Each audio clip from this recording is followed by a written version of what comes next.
The terrain is obviously different. My kennel name, Briarwoods, when I was breeding in the German club, they request for you to send in, some options for your kennel name and whatnot. And of course, where I live at is nothing but jungle-like terrain. If you've got some older growth forest that's not as thick and nasty and so forth, you're lucky. But everything here is just very thick, and everything has thorns. So my kennel name is, from the Briarwoods. That Von Den Briarwoods means from the Briarwoods. Right. Because everything here is it's like a jungle. It's like I live in Cambodia, but I'm in North Carolina. Right. It's brutal. Yeah. My name is Chris Phillips. Currently, I import and breed European-bred German short hairs, European-bred German wire hairs, and the Yak Terrier, also from Europe. I have handled and owned and kept everything from beagles to cur dogs to pointing spaniels, pointing breeds, setters, etc. I've run the gamut of hunting dogs. I started out in diapers with hunting dogs. Growing up here in eastern North Carolina, it was much more rural and more country than it is now because of progress and development and so forth. And everybody here hunted with some kind of dog. And my grandmother likes to tell everybody the story of my first words were Boo Boo. And Boo Boo was the name of my dad's squirrel dog. And so from the time I could sputter, some words out, I was involved or tied to hunting dogs. And as I grew up and got older, I had my own personal dogs that were my responsibility. That's how you learn the lesson out in the country. Your mom and daddy didn't just buy you a dog and they did all the work. Like, it was your dog, you feed it, you clean up behind it, and so forth. And so, I had retrievers. I had working golden retrievers when you could actually find golden retrievers that still worked, that were not house pets.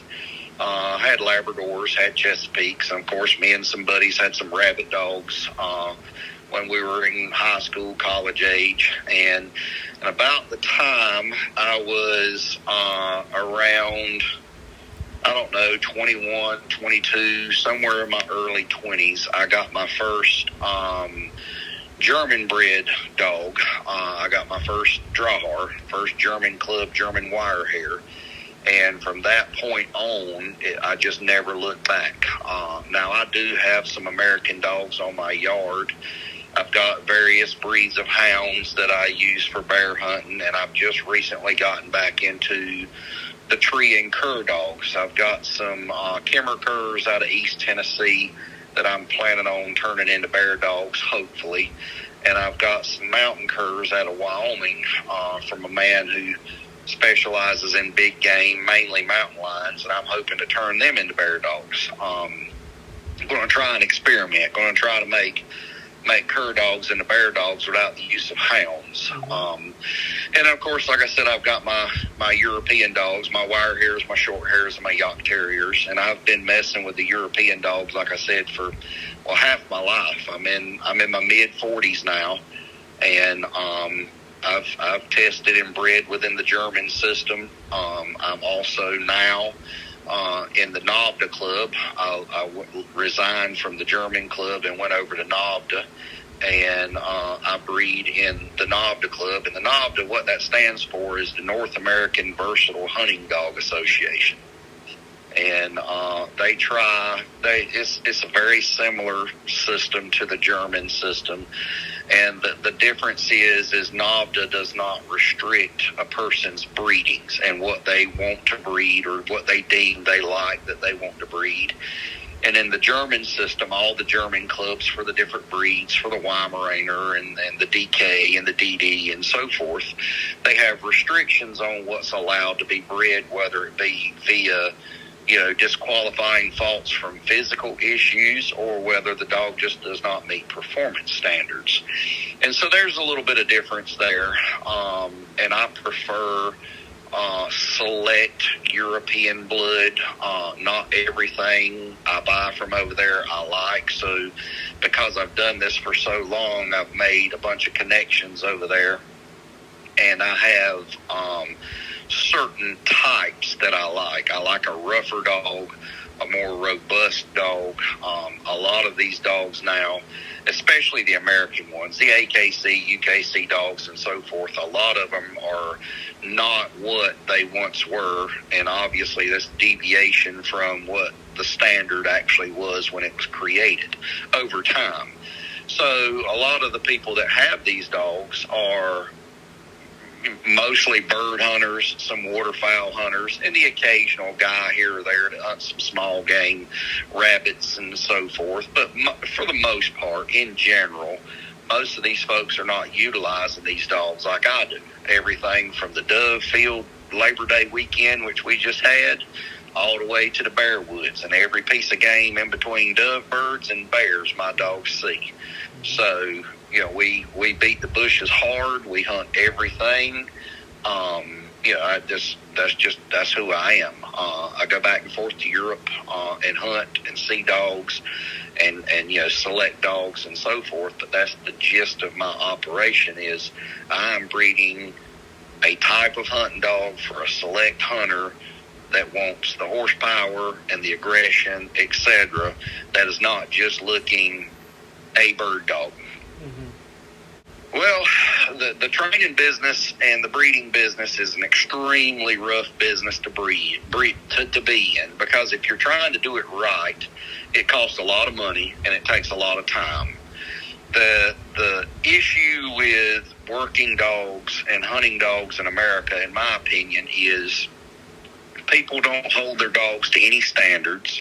Everybody's standards vary so much so that quality is from the very bottom to the very top, and it's a massive spectrum of what's good and bad.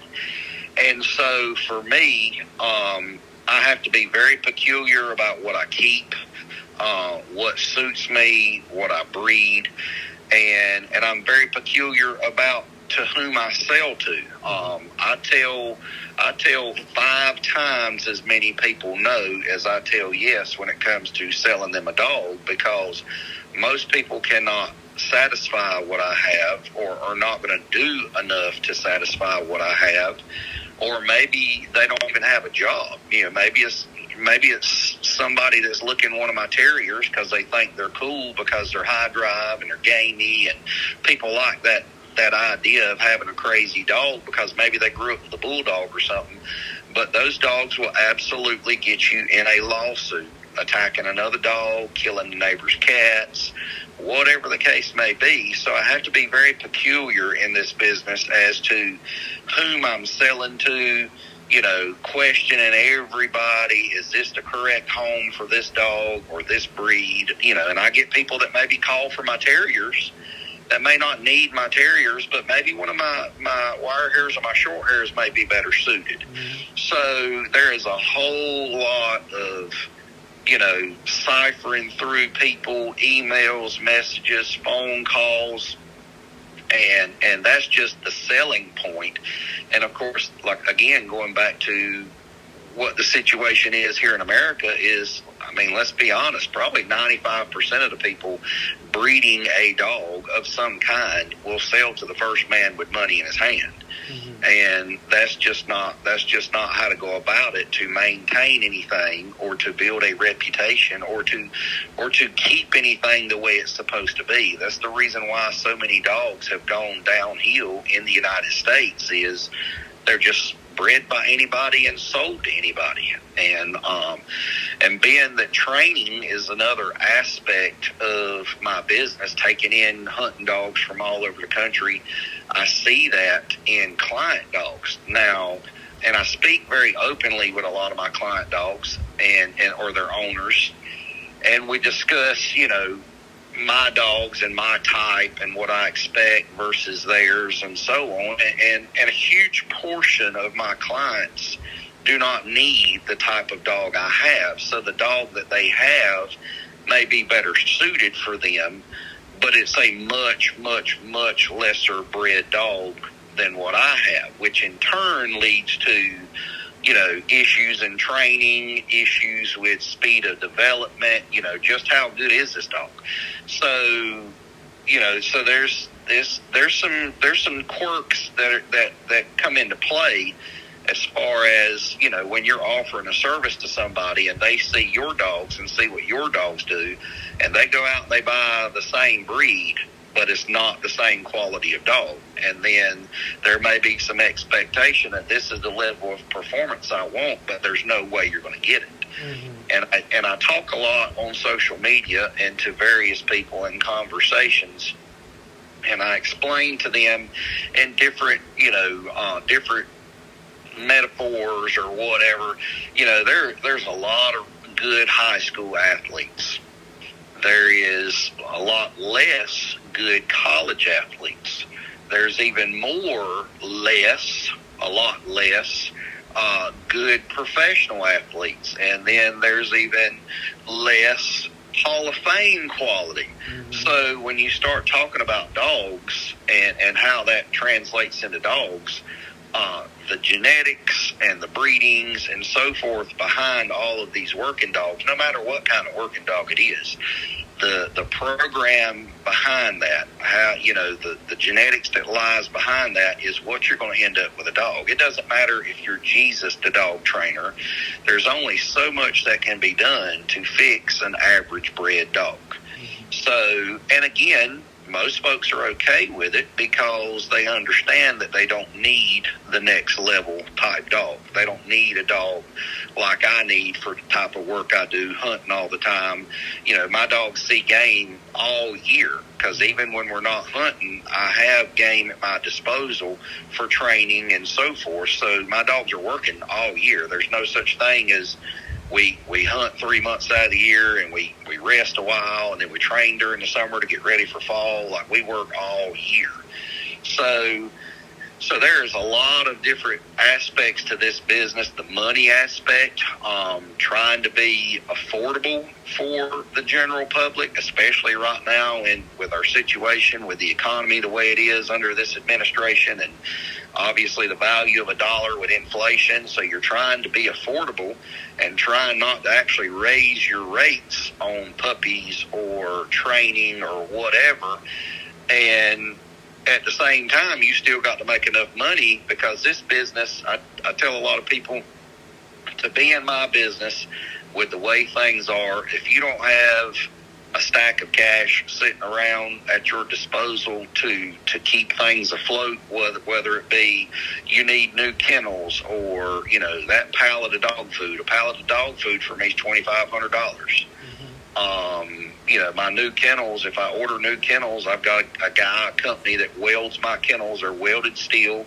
They look like zoo animal cages because of the type of dog I have. I need an upper tier strong kennel. I can't have a, like a Tractor Supply or feed mill store kennel, because they'll tear that all to pieces. So when I have to pay a guy for kennels, depending upon those kennels, a 5 kennel unit's $5,000 or $6,000 plus delivery.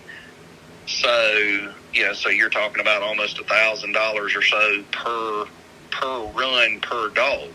Well, on my yard, between my personal dogs and my client dogs, there could be anywhere from 30 to 40 dogs on this yard.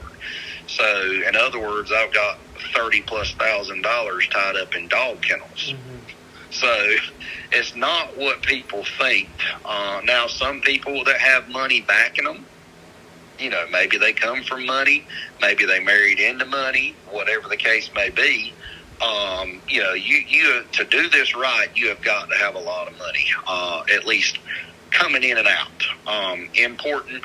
If you were to import a really good male wire hair from Germany, a DD or whatnot, that dog could go upwards. I've heard them go upwards of 15 to 20 grand for a dog. Mm-hmm. So, So you see how this business, there's so many different aspects and levels to this business. It's always something, whether it be injuries, because I hunt dangerous game or I hunt fighting game with my terriers, raccoons and foxes and so forth. So there's vet bills. There's, obviously I do a lot of my own vet care because I grew up with my vet, hunted with my vet a lot. He's a close friend of mine. So I've learned to be my own veterinarian as I need it, unless I need their equipment, their x-ray machine or whatnot. I can usually diagnose and fix a lot of things myself. But even still, I've got to have antibiotics on hand. I've got to have all these different things. And that's a lot of the stuff that people don't see, because people see, okay, you had a litter of 8 puppies, and let's just say you charge $1,000 a piece. Well, that man just made $8,000, and that is absolutely not how it works, because what money you do clear, or what money I clear, let's say, goes right back into, again, a pallet of dog food or training game. Because I'm training pointing breeds and retrieving breeds and so forth, I keep bobwhite quail here. I keep pheasants here. I keep ducks here. I keep Tennessee redback rabbits here. I've got a pen full of wild boar that I keep fed that I use for training for big game dogs. So all of those things cost. My quail bill at this time of year for buying quail for client dogs and my puppies and so forth to work on upland birds, my quail bill every month is give or take $1,500 to $2,000 a month. So you can see, and you're talking about just quail. We're not talking about ducks. We're not talking about pheasants. We're not talking about rabbits. We're not talking about the feed to keep all these animals fed and watered and so on. So you see real quick, like your bills every month just to be in this business and do what I do is, can be $6,000, $7,000, $8,000, $9,000 a month. That's a lot of money moving in and out. And then, then you got to figure the physical work, the handling of the dogs every day, training the dogs all day from dark to dark, spraying the kennels 2, 3, 4 times a day. So it is a lot of work. It is a lot of secretarial work, Instagram messages, Facebook messages, emails, text messages in the middle of the night. And because I've done this for so long and I've placed dogs out of my kennel all over the world, I get a lot of foreign people. Maybe they don't speak really good English. A couple of weeks ago, I had a gentleman from China trying to get a dog from me. The very same week, I had a call come in from Iran. I had a man in Iran trying to get a dog from me.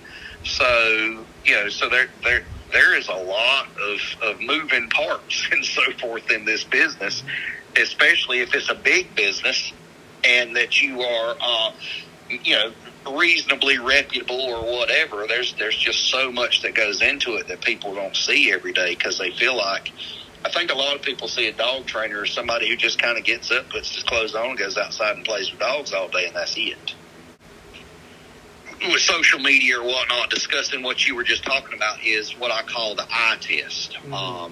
I like to tell everybody that if you want to see what somebody's truly doing, just use your eyes.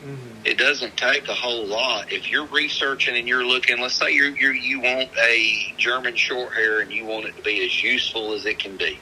Maybe you're an odd man. You're not just looking to hunt quail and pheasants like most people, and maybe you want to do like I do and hunt everything from pigs to doves to ducks or, whatever. If you get on social media, most operating kennels, especially, reasonably sized kennels, have some form of social media. I mean, this is where we are today. And if you get up there and spend any time looking, it's not hard to see who's doing what. I mean, all you got to do is look at the dogs, look at the videos, look at the pictures, and I tell people, all you got to do is look. There's a lot of people that do a whole lot of talking and a whole lot of typing and a whole lot of forums. They're all over all the forums and this, that, and the other, and all you got to do is look. So it's just like I tell everybody, do you think that my terriers look like they do because they were beat with a meat tenderizer hammer?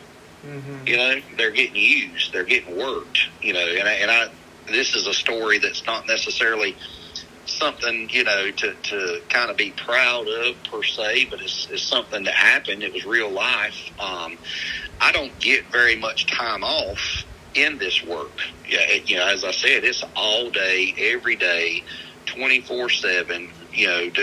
What time off I get is time that I set aside to hunt during the week, which is not really time off because I may hunt half a day and work half a day or whatnot. But as far as true vacation, off for 7, 8, 9, 10 days in a row, when I go to Europe, that is my vacation. So the rest of the year, 51 weeks out of the year, I'm here working. So I was going to Disney World with my family 4 or 5 years ago. And we were in the process of building a new house on my farm and so on. And I'd already moved my kennel operation over here. And so I was here on the farm training every day, etc. And I happened to notice some four-wheeler tracks or maybe some golf cart tracks with some mud tires on a golf cart, whatever, kind of coming and going. And I was like, somebody's coming down here. And I live 2,500 feet off the road, way back up in the back of a field in the woods.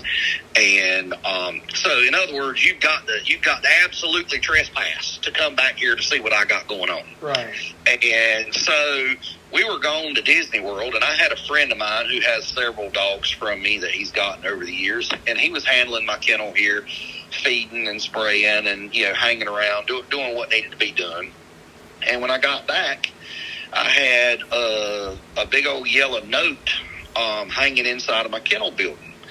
So I called the boy and I said, Brandon, I said, what's going on while I've been gone?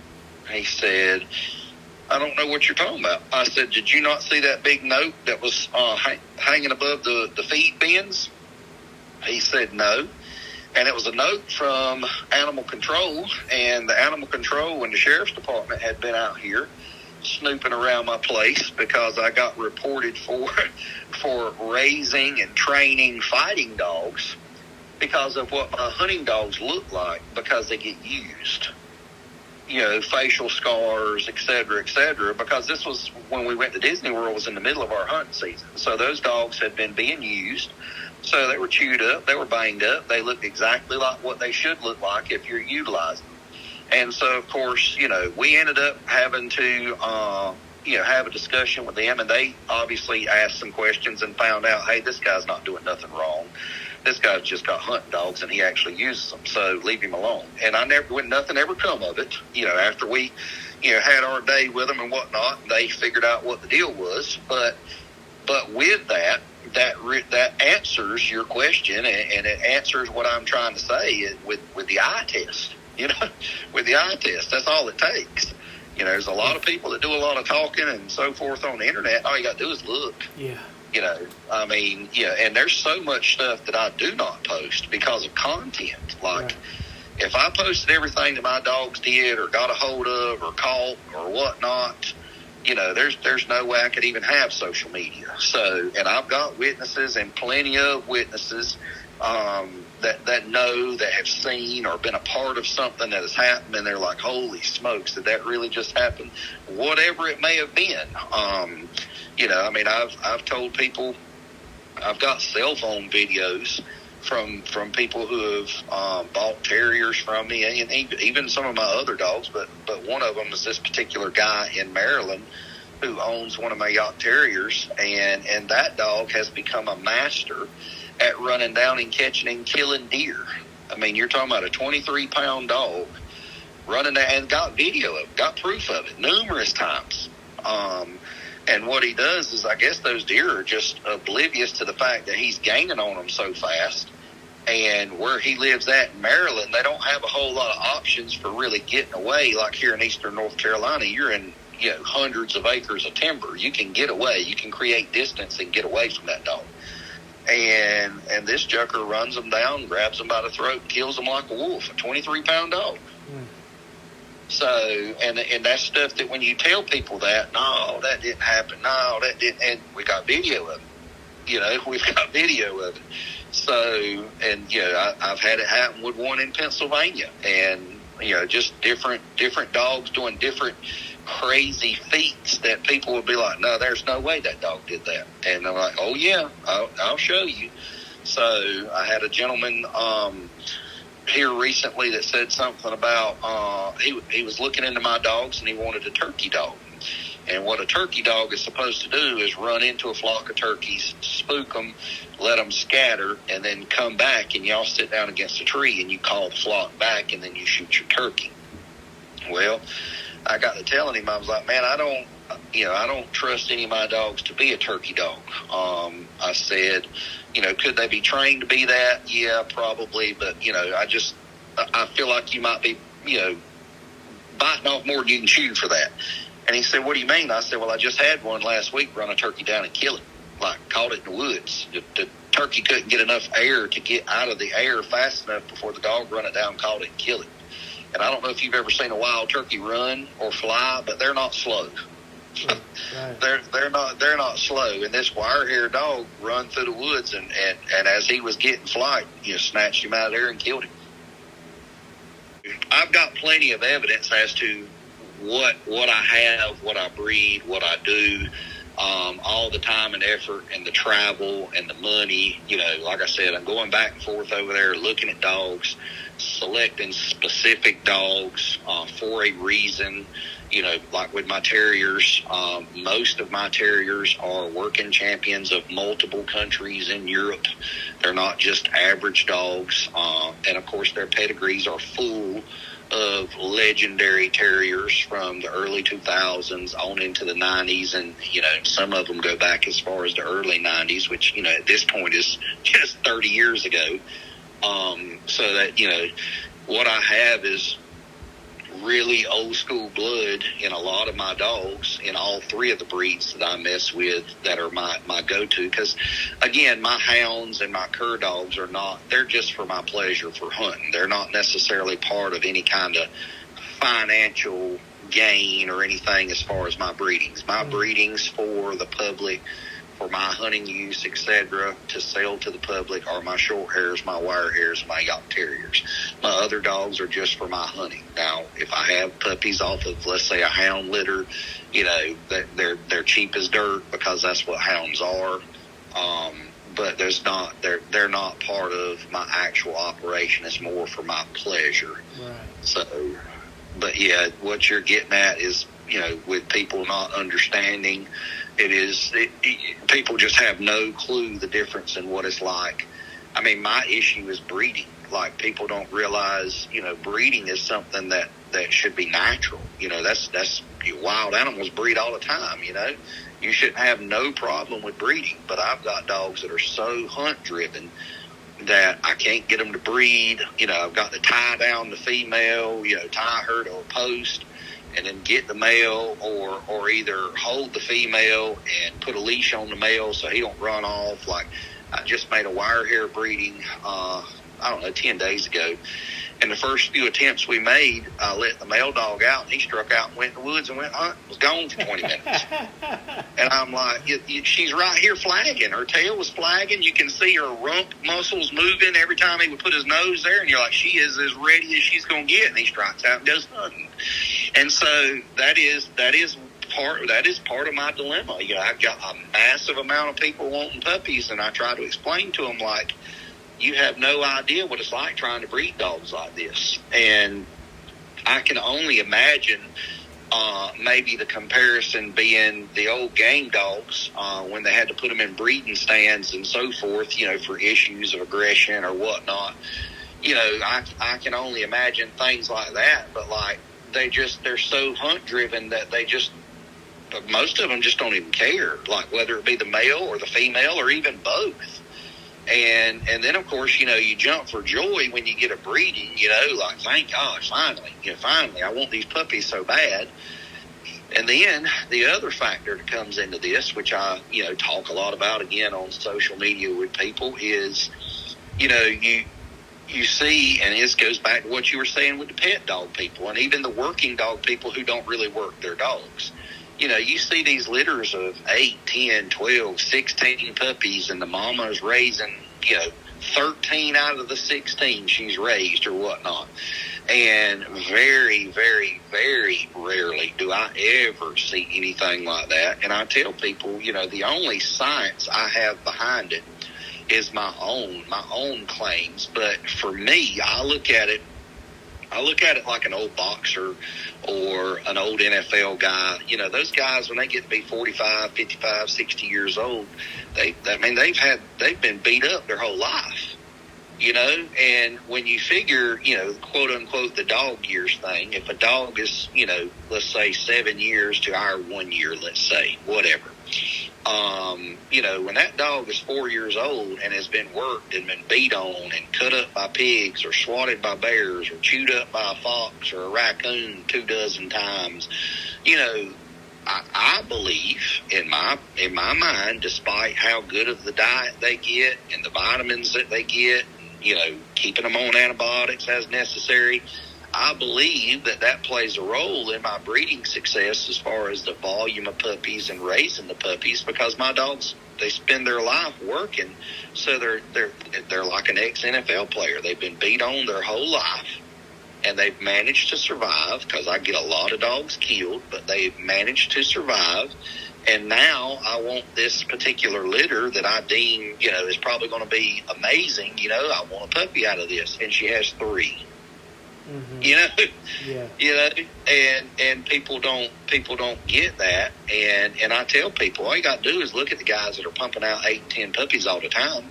I was like, because those dogs ain't working, because I got a yard full of hunting dogs here, and I can't never have them more. This year, right now, it's mid-September, and I have had 2 litters of short hairs that only produced 6 living puppies. I've had 2 litters of wire hairs that's only produced 8 living puppies, and I've had 1 litter of terriers with 7 puppies. So I've had somewhere around 21 puppies, and I've got, however many dogs I got, 6 or 7 wire hairs, 5 or 6 short hairs, and 8 or 10 terriers, and that's all the puppies I've had. And mind you, this is what I do for a living, is train and breed dogs. Mm-hmm. So you can't make no money, and you can't be in this business selling 20 puppies a year when you're feeding 40 dogs on your yard, including client dogs. So do you see, that goes right back to your question about the business. Now, do you see what this is like? Yeah. No. And people don't get that, like I said, my terriers, they get chewed up, they get banged up. I've got dogs missing parts, parts of tongues, parts of ears, parts of chin, and they're in great health. But again, it's like, everybody remembers what Muhammad Ali was like in his last 6, 7, 8, 9, 10 years alive, when he ended up with Parkinson's and was shaking because he'd been beaten the head so much. Well, when you look at it again as a dog, and when it comes into reproduction, there absolutely has to be something behind the fact that I can't produce no more than 3, 4, 5, 6 puppies at a time here or there, and then maybe this one doesn't even take. Maybe I breed them a time or 2 and she doesn't take, and then maybe she takes again the next cycle. Maybe, there's always something.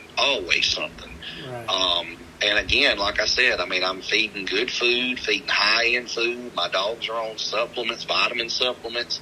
They're getting taken care of. They're no different than an athlete. They're getting stuff to make them perform at a high level. And here we are with 21 puppies this year. I need to be having 45 or 50 at least a year to make this any kind of profitable business on the puppy end, on the puppy end. Mm-hmm. Because by the time I pay for pedigrees and DNA testing and different things that I have to do for different puppies and so on and so forth, you're not pocketing a lot of cash. That's just, and again, that's the misconception of people saying, okay, he's got 8 puppies, let's say, times $1,000. Well, he just made $8,000. No, not at all. Not at all, And then, I had a short hair this year that had a C-section. The puppies that she had inside of her were so big, she couldn't get them out. So there was 2 puppies that lived from that C-section, which I kept. They're on my social media, Fedor and Franca. Crazy talented puppies.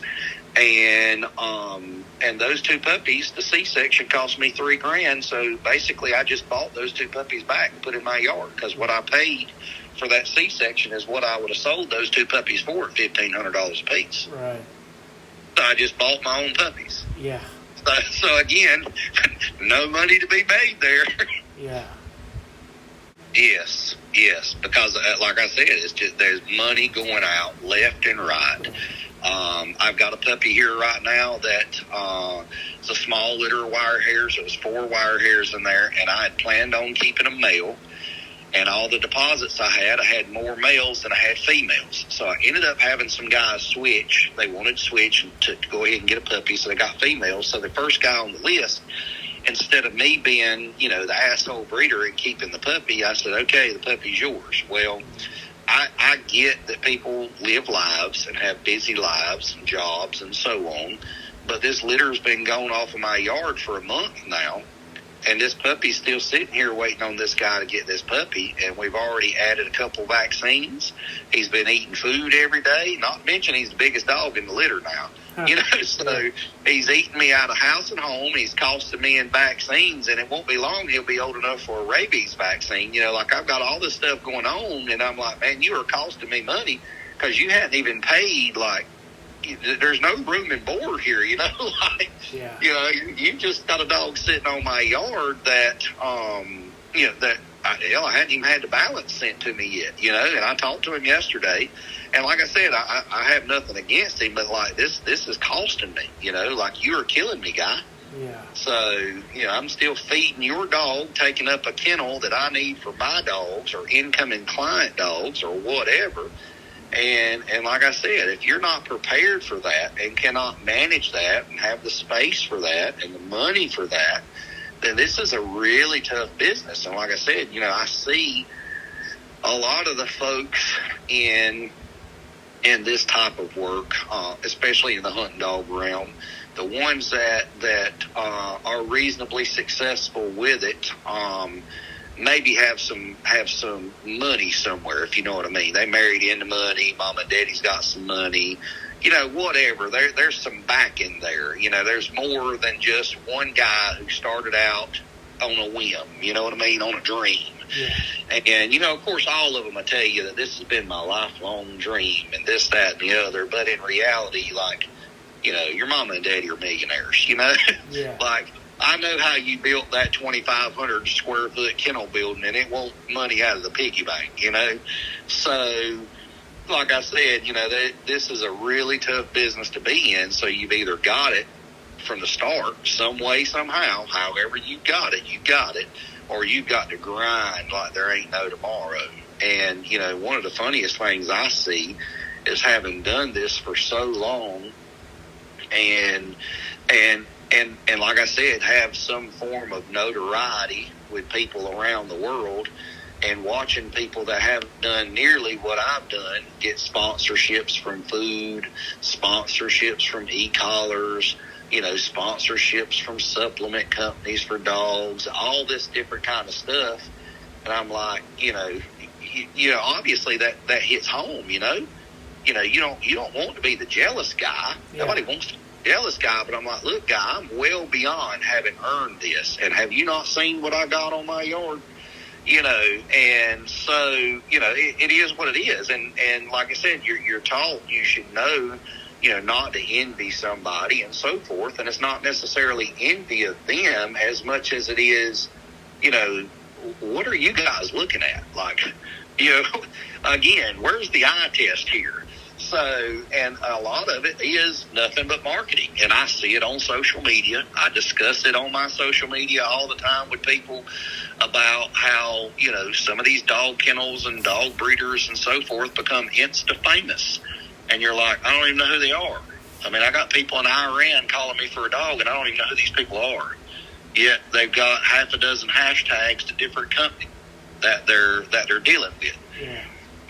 And so, it kind of hits home, it is what it is.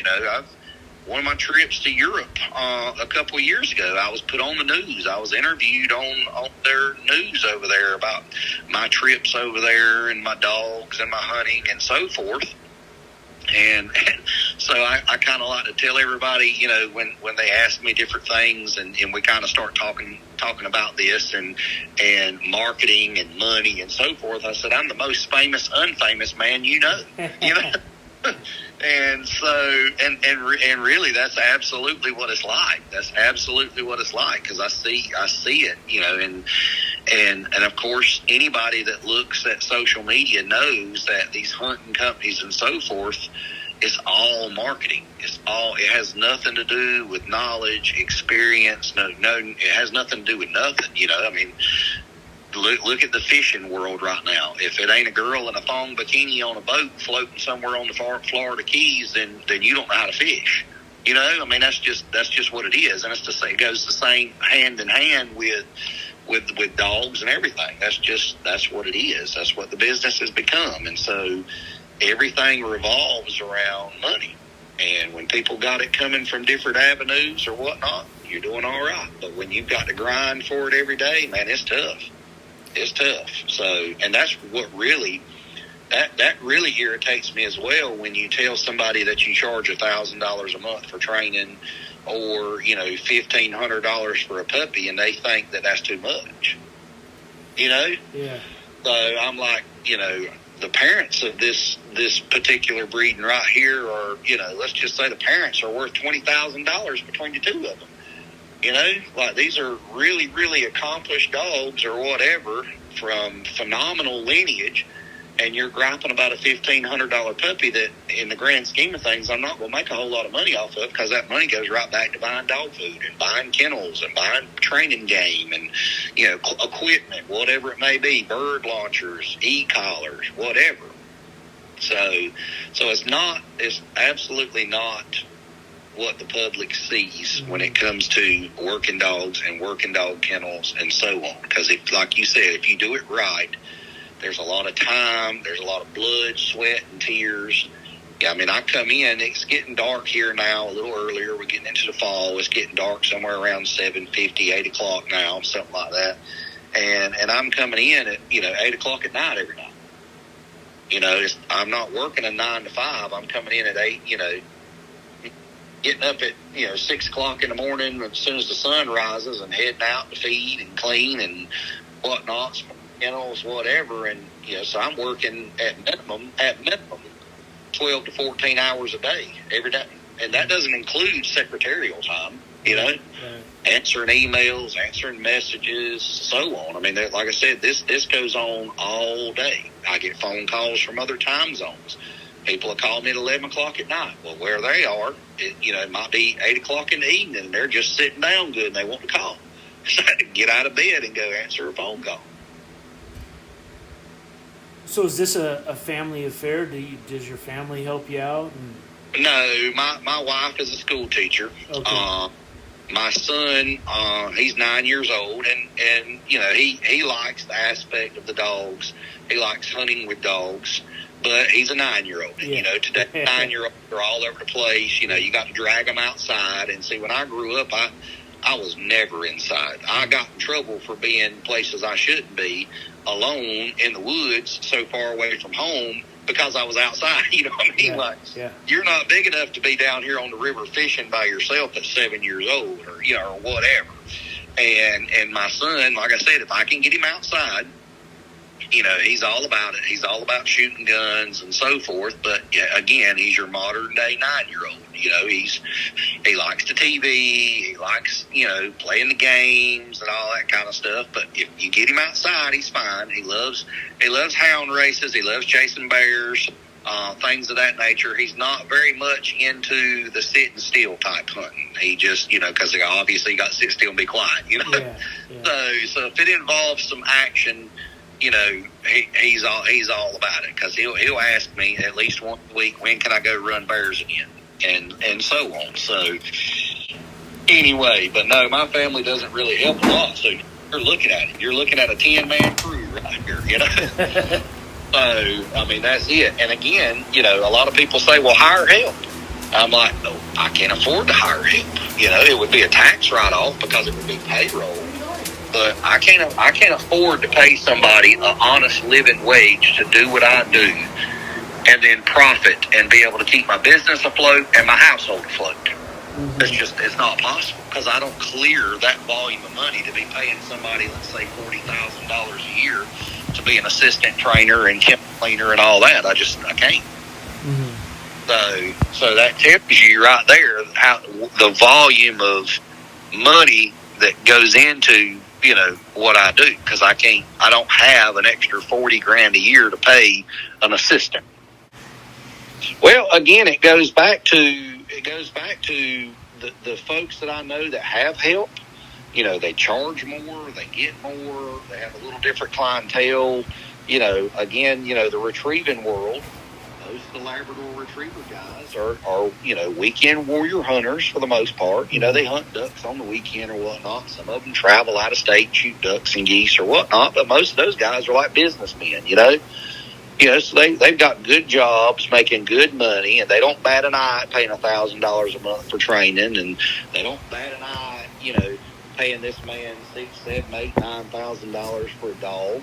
And the type of dogs that I have, yes, I sell dogs to some people with notoriety and with money. I've sold dogs to people who have their own TV shows and so on.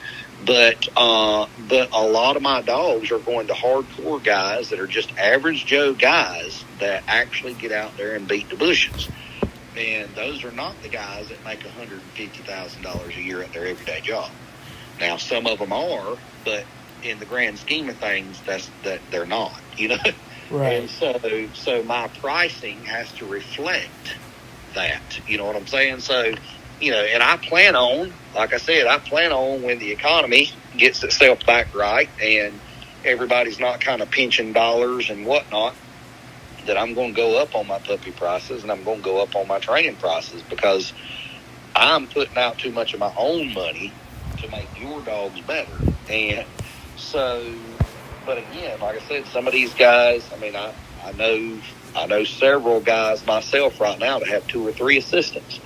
And I'm thinking, what kind of money are they turning over in that retriever kennel that he can afford to pay $10 an hour to 3 different guys to work 30 hours a week and then make money to keep his house afloat? Right. You know what I mean? You've got to be churning over some money. Yeah. So, my expenses for me every year is, 6 figures. A lot. People don't think, because I ask people, how much money do you think I spend every year to operate like this? And of course, my expenses involve a lot of different things, from equipment to dog food to game, vet bills, whatnot. But I spend easily $75,000 to $100,000 a year, easily to be in this business. So if I spend $100,000 a year in expenses, I got to do $150,000 a year to have a $50,000 a year job. Right. Absolutely. The push. I don't know if you use Chewy, the dog food company, whatnot, online dog supplies, whatnot. I used to use Chewy a lot to order things from time to time until I'd done a little digging and found out that Chewy donates millions and millions of dollars to the Humane Society. Well, for the average person who's not smart enough to know, the Humane Society sounds like a good thing. Let's not abuse dogs. Let's not starve them to death or whatever. They sound like they're out for the right thing. But the Humane Society is the one that is pumping the money into and backing all the anti-hound hunting legislation all across the United States. Let's outlaw mountain lion hunting. Let's outlaw bear hunting. Let's outlaw bobcat hunting. And so the same people that you are ordering your product from online because they deliver it to your front door is taking your money and turning it right back to another crowd who's taking that money and then lobbying against working dogs. Mm-hmm.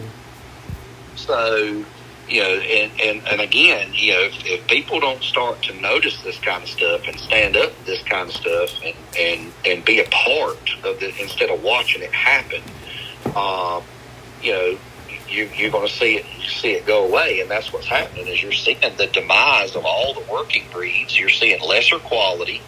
You're seeing a lot of traits go away and so forth. Because let's face it, I mean, let's look at the Jack Russell Terrier. Let's just say the Jack Russell Terrier. In general, if you looked at numbers, how many Jack Russells in America would be worth keeping as a working terrier, a good working terrier, and compare that to what the Jack Russell was 45 years ago? Mm-hmm.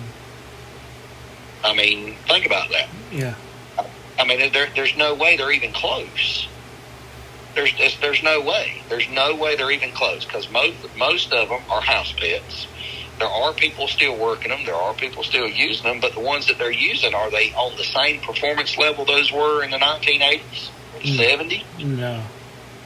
I mean, and so what's happening is you're seeing the demise of all that stuff because of the softening of our society.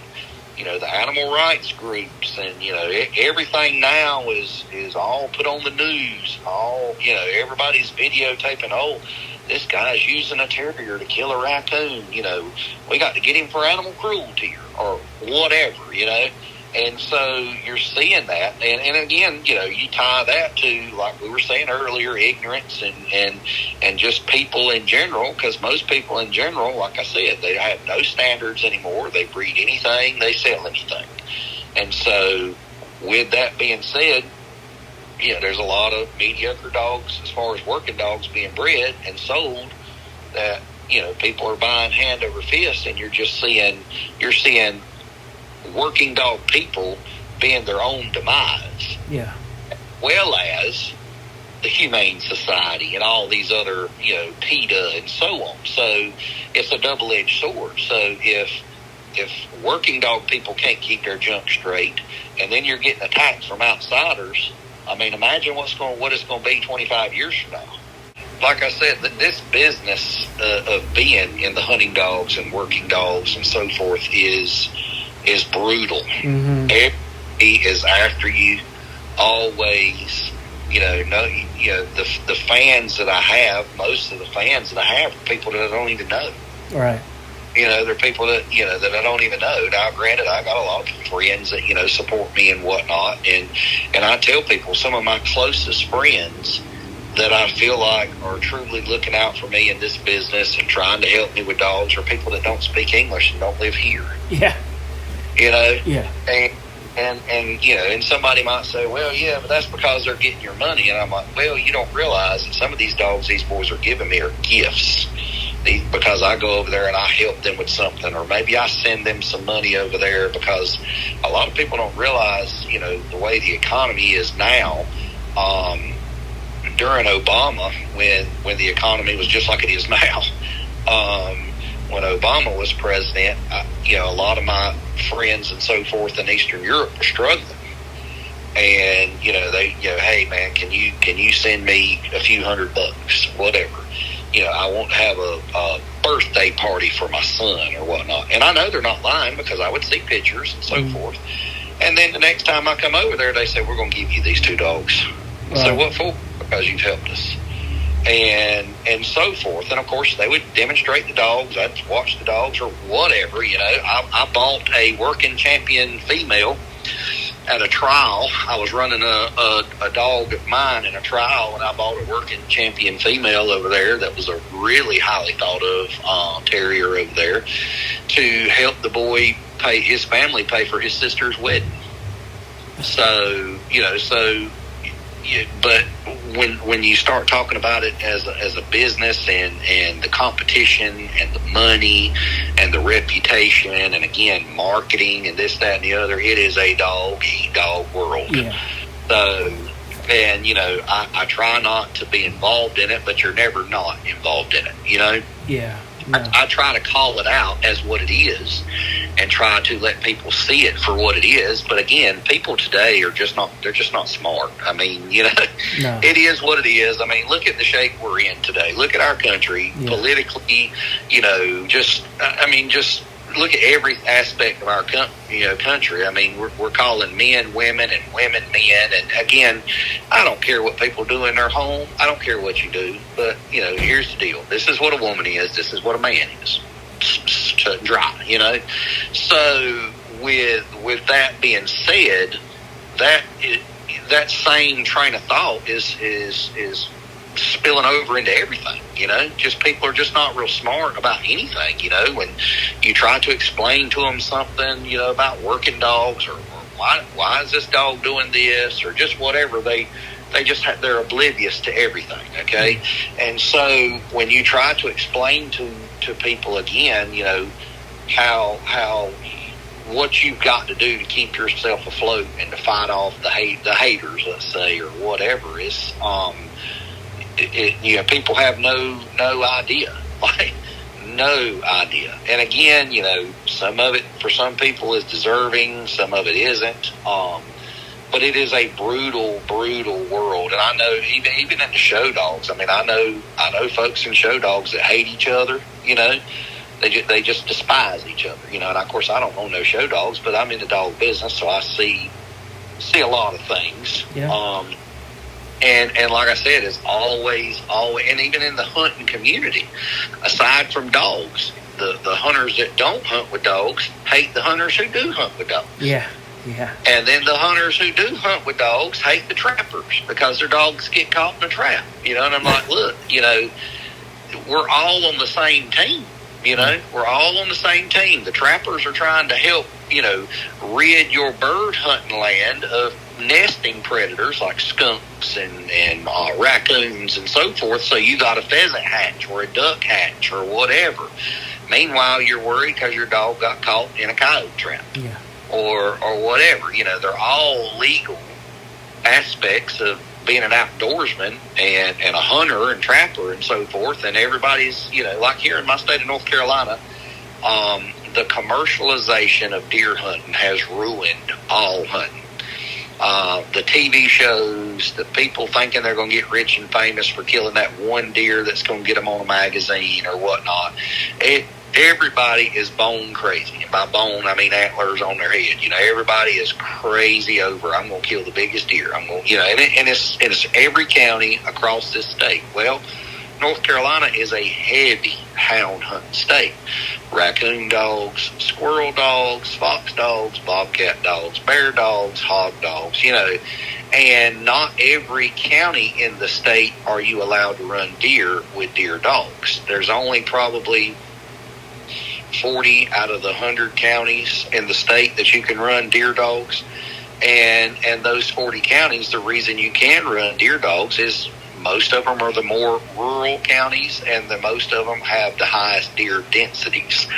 We have a lot of deer in my state, and I mean, to the point that some of my wildlife removal work, which I do on the side, I used to do more of it, but my wildlife removal work for some of the farmers is shooting deer in the summer. They're problematic. They're so thick, they're eating soybeans and so on. And with that being said, obviously, use of hounds aids in the taking of deer, as well as I said earlier in our conversation about our terrain. Our terrain in a lot of eastern North Carolina is so thick and jungle-like that you can't get in the woods and places to hunt them. So you have to have the dogs push them out, or you won't kill them. Mm-hmm. We have, North Carolina is very heavily owned timbered land. In other words, timber company land, Georgia Pacific, Weyerhaeuser, International Paper, all these different timber companies who own hundreds of thousands of acres of timberland, which is managed for the wood, for the forest products. Well, those timbered lands are some of the nastiest stuff you can hunt on, and there's nothing there but dirt roads. So once you get into the jungle of the woods, the only openings you have, unless it's a mature stand, which, obviously in the timber company world, they cut timber based on what they need. So certain age types and classes of timber get cut earlier, and so on and so forth. So you're not always going to have places that you can get into the woods to hunt. And so the idea is the deer dogs push the deer out into the dirt roads where there'll be a stander to shoot the deer running out of the woods, or push him across a crop field and so on. Well, the trophy hunters don't like the dog hunters, because the dog hunters, quote unquote, shoot everything, number one. And that's not necessarily the case in most cases. And number two, they think that when the dogs leave this 700-acre piece of woods and cross over onto their 150 acres, that it has ruined their entire hunting season. And so with that being said, North Carolina is now a no right to retrieve state, which means if my bear dogs tree a bear 100 feet on the other side of a property line, I've got to call that property owner and hope that he lets me go over there. If not, I have to tone them off with the collars and get them to come off of that tree and get them clipped up on leashes and walk them back out and leave the bear, because they passed the law saying that you're no longer allowed to retrieve wounded game and or dogs when it crosses a property line. So that's what it's come to, because of deer hunting, and it's all because of deer hunting. So, and like I said, the still hunters, hunting in deer stands don't want the dog hunters to control anything. So slowly but surely they've chipped away until, they've gotten this law in place now for dog hunters that you better be catching your dogs at property lines. Wow. So, and I get it, I understand, but if everybody just got along like they did 25 years ago before everybody thought they were going to be famous deer hunters, you wouldn't have none of those problems. Right. Because years ago, that's all anybody did was dog hunt, So, and now, archery hunting is real big, and, just different things have come about to change the way of hunting, and it has changed hunters. So, and again, I have no... I don't care what anybody hunts. I don't care what method they hunt. But everybody should get along and support each other, because, like I said, they're chipping away. And when you're already having people within your own community that hate you, whatever, the deer hunters hate or the steel hunters hate the dog hunters, or the show dog breeders hate the working dog breeders. You know what I'm saying? Like you're cutting your own throat. Yep. Yeah, because they're definitely winning. They're dividing and conquering for sure. Yep. Yeah. Yep. Yeah. So, and then where you come from. If you came from the Pacific Northwest, I believe you said you came from the Northwest. Yeah. You came from up there. Look at what's happening to those states. Washington, Oregon, and California. You might as well just chop them completely off, because they got phenomenal hunting, and you can't hardly hunt anything. Right. They've made different laws and different rules and different things to keep, you can't hunt bears with dogs. You can't hunt, mountain lions at all, or whatever. And, slowly but surely, 4 or 5 cities up and down the West Coast, from Seattle to Portland to LA, have made the decision, basically, because in reality, that's what it is. Oh, yeah. They've made a decision for everybody that this is what we want and this is what it's going to be. Yep, that's exactly what it is. And then they're talking about introducing, wolves back into. Yeah. We don't even need to get to talking about that, because I got folks that live out there that got dogs from me, or people that I know in the dog world that have to deal with them. I was planning on at some point later this year or early next year heading out west to try to tree a line with my dogs, and that was one of the things we were talking about, was the wolf issue. And I said, I ain't worried about grizzly bears, I'm worried about the wolves. I said, because I feel like we can shoo off a grizzly bear unless we absolutely have to shoot the bear or whatnot. But the wolf deal, if your dogs are treed 800-900 yards away and you've got to go up and down the side of a mountain to get to them, they'll be eaten by the time you get there. Yeah. Wolves are no joke. So. Yeah, and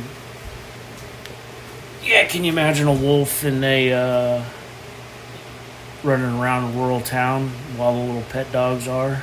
Well, you see that a lot in Europe, because Europe is going through the same thing right now with the wolves, because they're protected in most places over there. Yeah. And they are a huge problem over there. Livestock, killing off sheep and small horses, and so, like in Romania.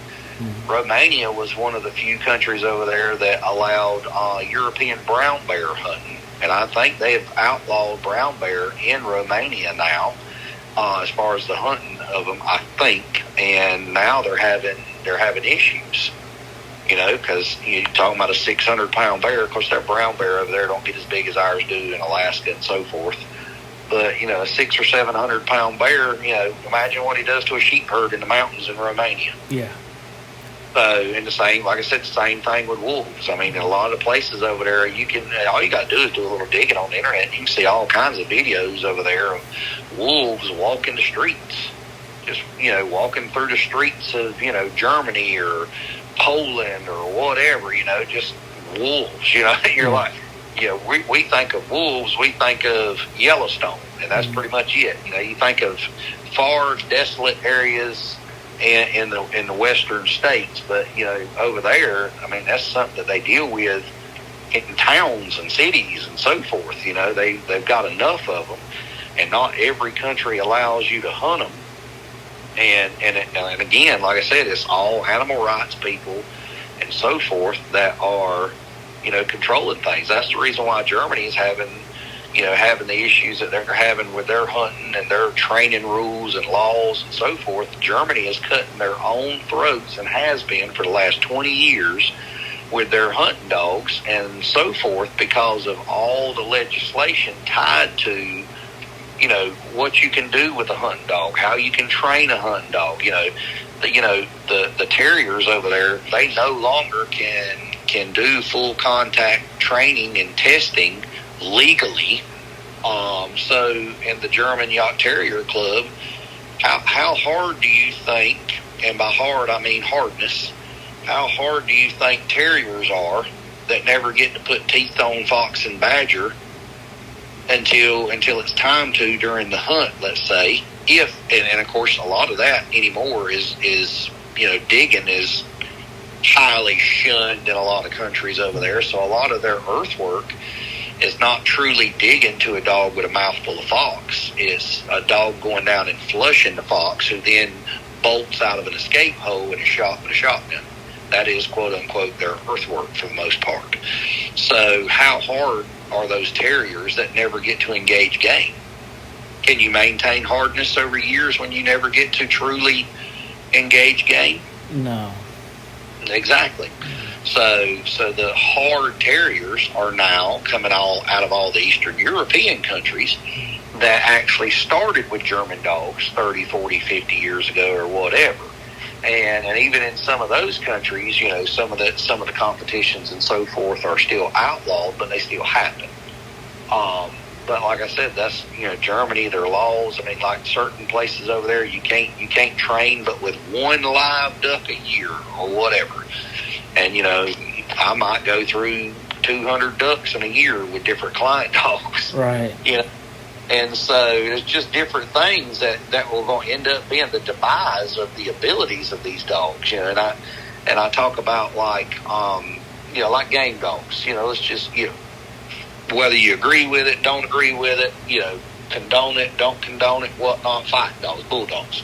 So what do you think happens if with a dog that's created for that purpose, if he's not getting to use that purpose anymore? Yeah. It goes away. You still may look the part. Some of them still may have it. Some of them still may act the part.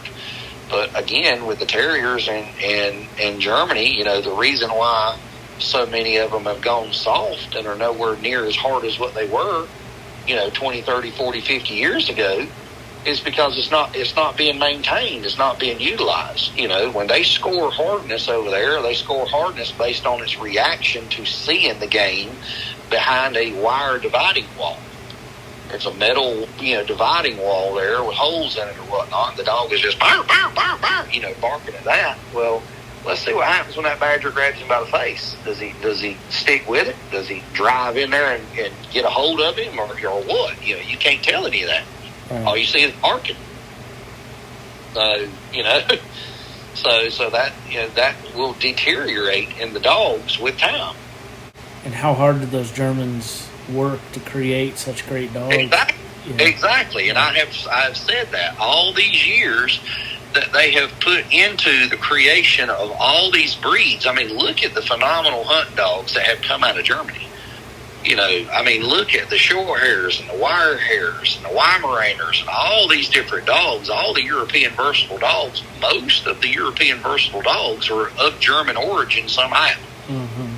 So, and those dogs were known to be robust, hard charging. I mean, those dogs over there, 20 years ago, snatch up a 35-pound badger and shake him like a rag. So, I mean, I know, and people within the community know that, some of the reputation from some of these larger quote unquote bird dog breeds over there. Some of them dogs would kill other dogs. Like they get into a squabble, and because they were bred to not quit, which is why I like my dogs, they were bred to not quit. They get in a squabble with a dog. It wasn't a 30-second fight. They both kind of raised their hackles and went in a separate direction. Though one of them fought and killed the other one, and then the other one went back to eating his food or whatever. That's what those dogs were. And so over time, they have tried to breed a lot of that away, or intentionally or non-intentionally bred them, and they're softer. And that's what differentiates my bird dogs from so many is, that's why I post what I post and show my dogs on bear and not backing down, and show my dogs catching pigs without, issues and so on. I mean, I've got one short hair out there right now that's had 2 broken bones, 1 leg bone, 1 jaw bone. She's been cut by numerous pigs, and she's had a bear tear her tail off. So she's got like a 2-inch stump of a tail now, because the bear grabbed her by the rear end and basically his premolars and this hacksawed her tail off of her body, and he threw her through the air. So how many bird dogs do that? Yeah. So that the mother to that wire hair litter that I just had, that I was telling you I had the leftover puppy still sitting here from, that mother and that father both have ended up in a bear's mouth. The mother got bit around the pelvis. As a matter of fact, I think it was the same bear that tore my Brita dog's tail off. He bit her around the pelvis, and there was puncture holes from his canines on the top and the bottom, basically on one side of her hip and the other side of her hip, where he picked her up in the air and had her in his mouth like a fetching toy. So, and I, turn around and put her right back in the hog pen. A few months later, she goes right back to catching again. So, because again, that stuff can mess with their psyche. Yeah. You got a dog that runs in there and thinks he's going to win, and all of a sudden, this thing's got a hold of me. It messes with their psyche. So you give them a little time, and then you start easing them right back in, and you're right back doing it again. So, but like I said, the Germans created that, and I have done the best I could to maintain that, because I've had a lot of them today in the last 7, 8, 9, 10 years that are nowhere even close to that. And that's why everything I breed is either mine or is something that I've imported from friends. I don't breed mess that anybody else has. It's all off of my yard, so I know absolutely what it is, or it's something that I know what it is because I know the pedigree and the quality of dogs and so forth from Europe. And even a lot of the dogs I've imported from Europe, I don't know, maybe 50% of what I've imported from Europe I end up selling because they just don't meet my standards. Maybe they're better at birds and waterfowl and not good enough at fur, or just whatever. They'll make a hunting dog, they just won't live here. And so a lot of my issue with these dogs in America, even the German club dogs, is they're just not what they once were. I mean, in the grand scheme of things, people will argue, "Oh, yes, they are. Don't you say that?" You know how people are. Yeah. But I'm speaking in percentages. So if we had 100 of them out here in the yard, and I had 100 raccoons, and we were going to let these 100 dogs sell off on these raccoons, there would be 50 of them sit back and bark. there would be 25 of them that would go in there and bite it, shake it, back up, bark, go in there and bite it, shake it, and back and forth until it died. And then there might be 25 out of that 100 that run right in there, snatch hold of it, crush it, and it's done.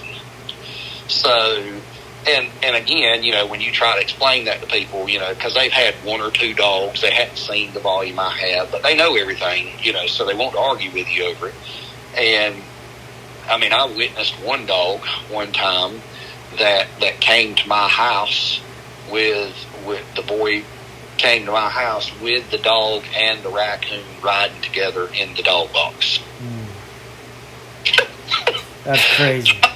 I was like, I mean, my dogs would have my truck flipped in the median as soon as I pulled out on the highway. So, but I mean, I've seen that, and and like I said, everybody has their, their thing. And what I always talk about, another saying of mine is, people are living in the folklore of dogs. They're living in the folklore of what these dogs once were, because they still think they're the same, but they're not choosing the dogs that are like the dogs from back then. They're not selecting those type of dogs. Maybe they're too much dog. I've got a dog. I just got some messages last night from a boy in Kansas that got a dog from me. I gave him the dog because I didn't want to sell the dog to anybody, and this boy had helped me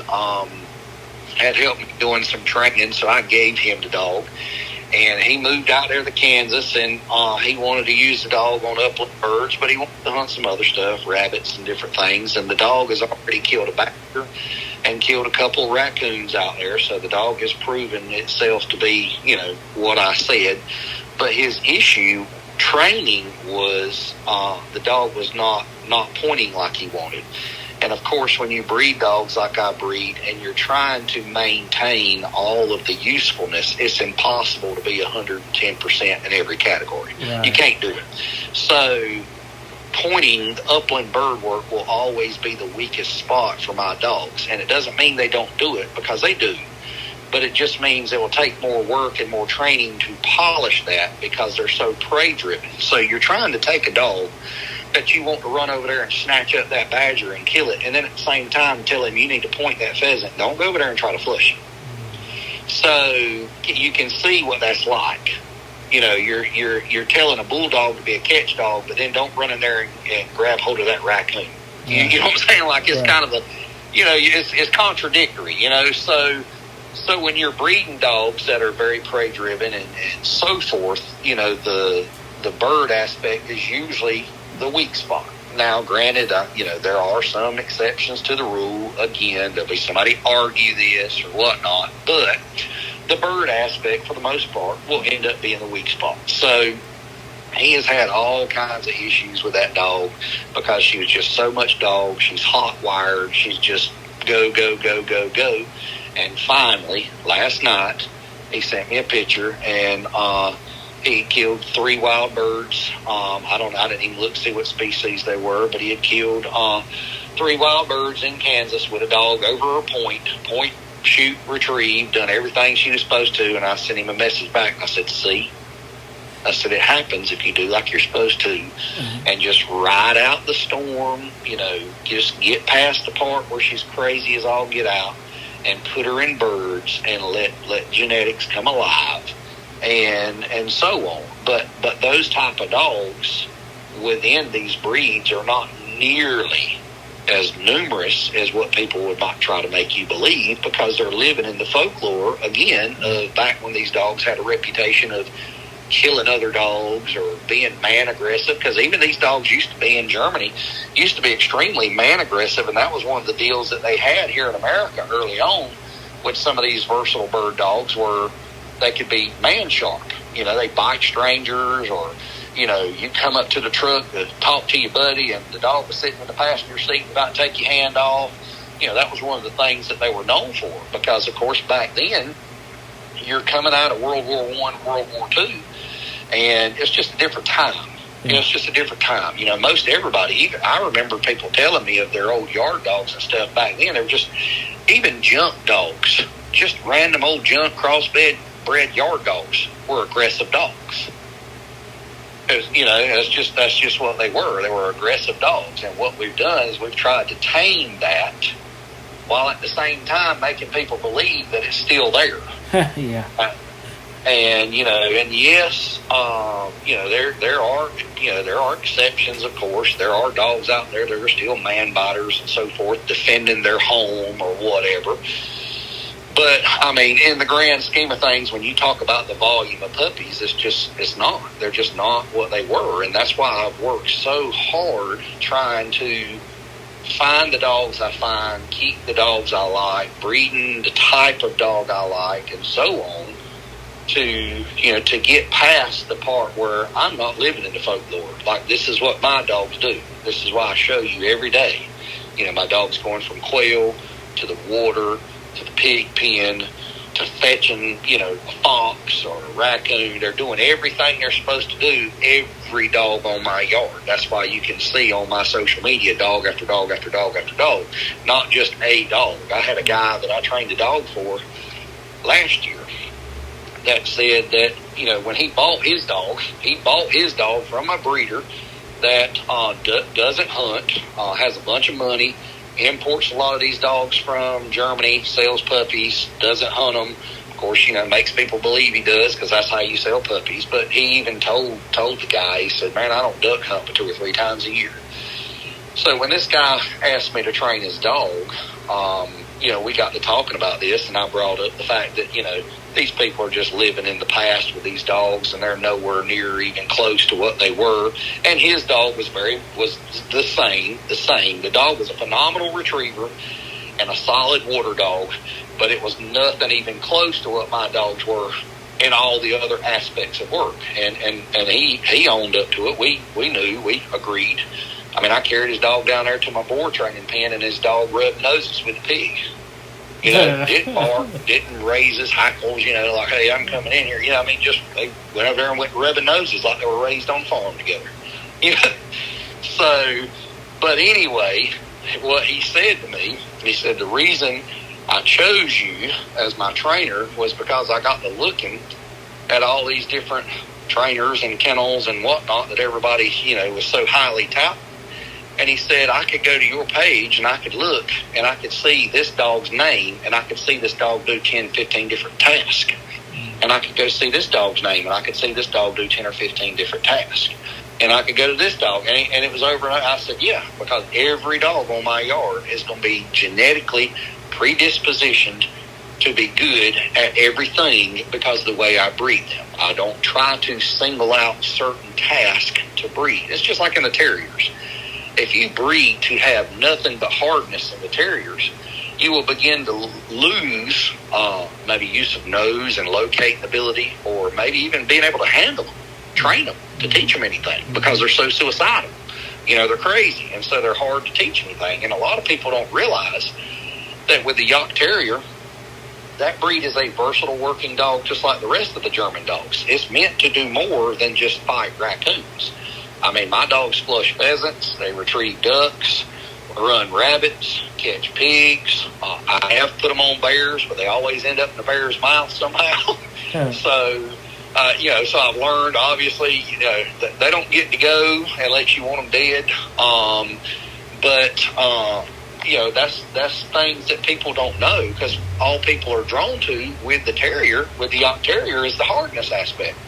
So you've got to maintain that water desire to swim and retrieve. You've got to maintain that tracking desire to be able to run rabbits and run game. You've got to be able to maintain the ability to be able to train the dog to sit, stay, fetch, walk on a leash, and so on. And that is highly, misunderstood. I just made a post this morning on one of my social media outlets this morning of a dog that was returned to me for being too much dog, too hot to handle, and the dog was not getting the work it needed. And see, as I said earlier on in all this interview, I am very peculiar about who I sell my dogs to. And supposedly, this was supposedly the story, the dog was going to be utilized as a farm dog, killing groundhogs and raccoons and so forth, and so on. And so I semi agreed. Okay, I'll sell you a dog, because I usually can read through the lines pretty good when people start telling me a bunch of junk. And anyway, I sold the dog to the guy, and apparently he come probably from the bulldog world, from what I could tell. And all he did with that dog is just basically try to raise it like most folks raise a yard dog bulldog. Just put him on the slap meal and play with the flirt pole and use the spring pole and all that kind of mess. And so all he did was make this terrier of mine insanely crazy and just drive like there is no tomorrow, with zero training, like zero control, zero recall, no come here, see it. He's like a Tasmanian devil that's on crystal meth. I mean, it's insane. And I'm like, you have ruined this dog. Now, I'm going to keep the dog, and I'm going to make the dog a hunting dog, but you have ruined this dog, because this is not what they should be like. Yes, they should be hard. Yes, they should be fearless. Yes, they should be high energy, but this dog, 24/7, he bounces back and forth in his kennel so much so that he's going to put a rut in the concrete. I mean, it is all day. And so I know that this guy he didn't hunt the dog. He didn't train the dog to be a hunting dog. He was another, like I said, some of the bulldog crowd, which, again, I have nothing against bulldog people or bulldogs. Have nothing against them. I own an English bull terrier, so I know all about the bulldog world. But with that being said, they just like them because they're cool. Yeah. You know? Ooh, they're crazy, they're high drive, let me just have them. Well, that's not how this works, you know? And so now I've got a kennel building out there with 16 dogs inside the building, and nobody is making a peep, and this dog is screaming bloody murder and jumping back, forth, from one end of the kennel to the other all day. You can go out there at 8 o'clock in the morning, he's doing it. Go out there at 8 o'clock at night, he's still doing it. So, because all he was doing was, teased, and just build up and teased and build up, and there was no control, there was no other purpose. He was not used for nothing, just be crazy, and then I'll think you're cool. And then once we realize you're overly crazy, oh crap, I got to get rid of him. Yeah. So breeding these type of dogs and maintaining these type of dogs is a science. I mean, it's an absolute science to make sure you have enough water desire bred into the dog, enough pointing desire, or with the terriers, the ability to run a track, not only just kill something, but be able to find it and get to it, and so on. So yeah, that's, like I said, people don't understand that there's so much more to doing this than there are to just take two short hairs and breed them and make dogs that just point birds. Right. So here's, because my podcast is heavily geared towards breeds and then the culture around specific breeds.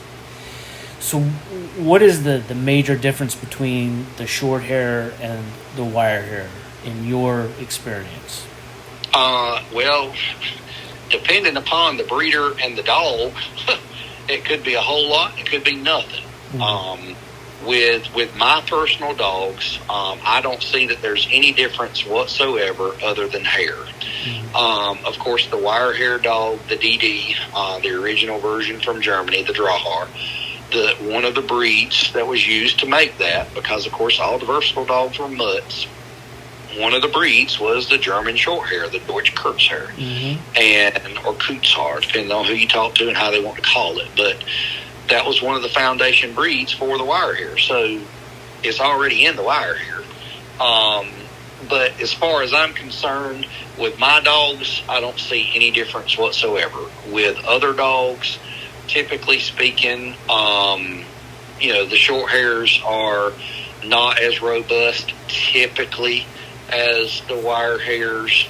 They're a little more bird influenced typically, but again, most of the American bred wire hairs are bred for nothing but upland birds and waterfowl. Yes, some of them still kill predatory game, and yes, some of them here or there may be used here or there for stuff like pigs and whatnot, but in general, again, another percentages thing, in general, most of your short hairs are more birdier dogs than the wire hairs typically. But I mean, in reality, there's not a whole lot of difference. I mean, I've seen crazy high energy wire hairs just run, and I've seen the same thing out of short hairs. I've seen wire hairs that didn't want to swim. I've seen short hairs that wouldn't swim.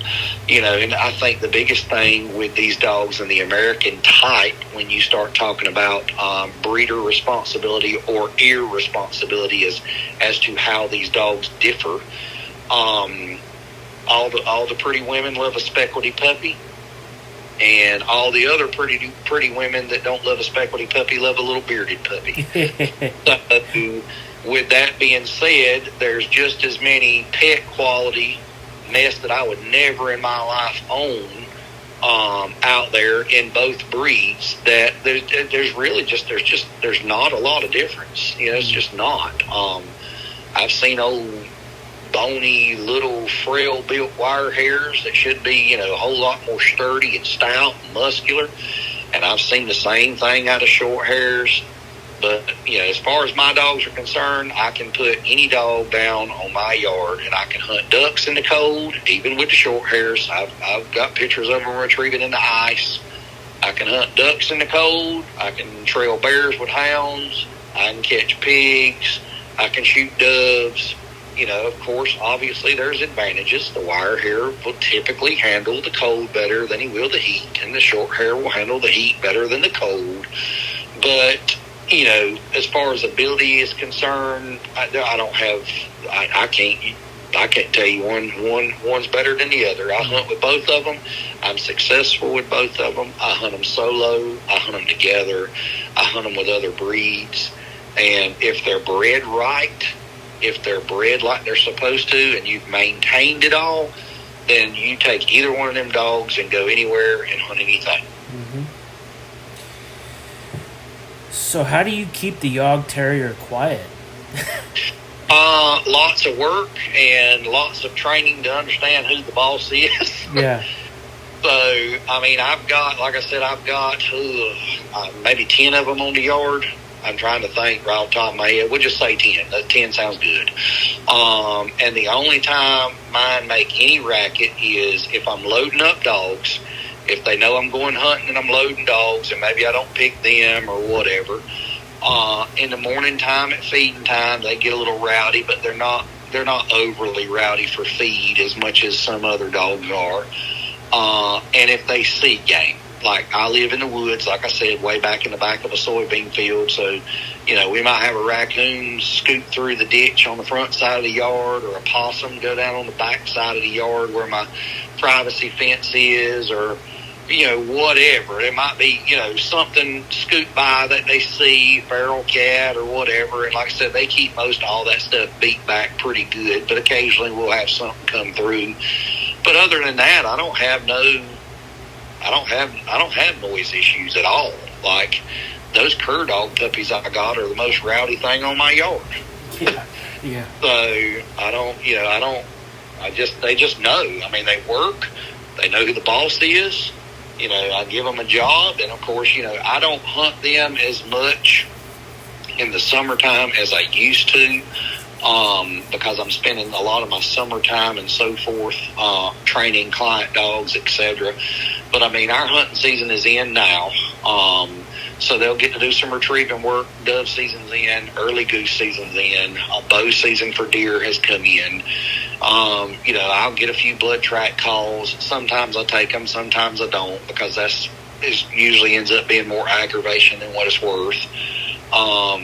But just as soon as it starts cooling off and they open up varmints, rabbits, raccoons, possums, all that, then, usually, I might take a couple days during the week, during the morning, before I go out there and start training, because my business slows down a lot in the fall because everybody wants their dog home for hunting season, even if it's not ready. They feel like they're doing their dog a favor by pulling it from the trainer and carrying it home. So I'll have half the volume of training dogs in the fall and winter than I normally do.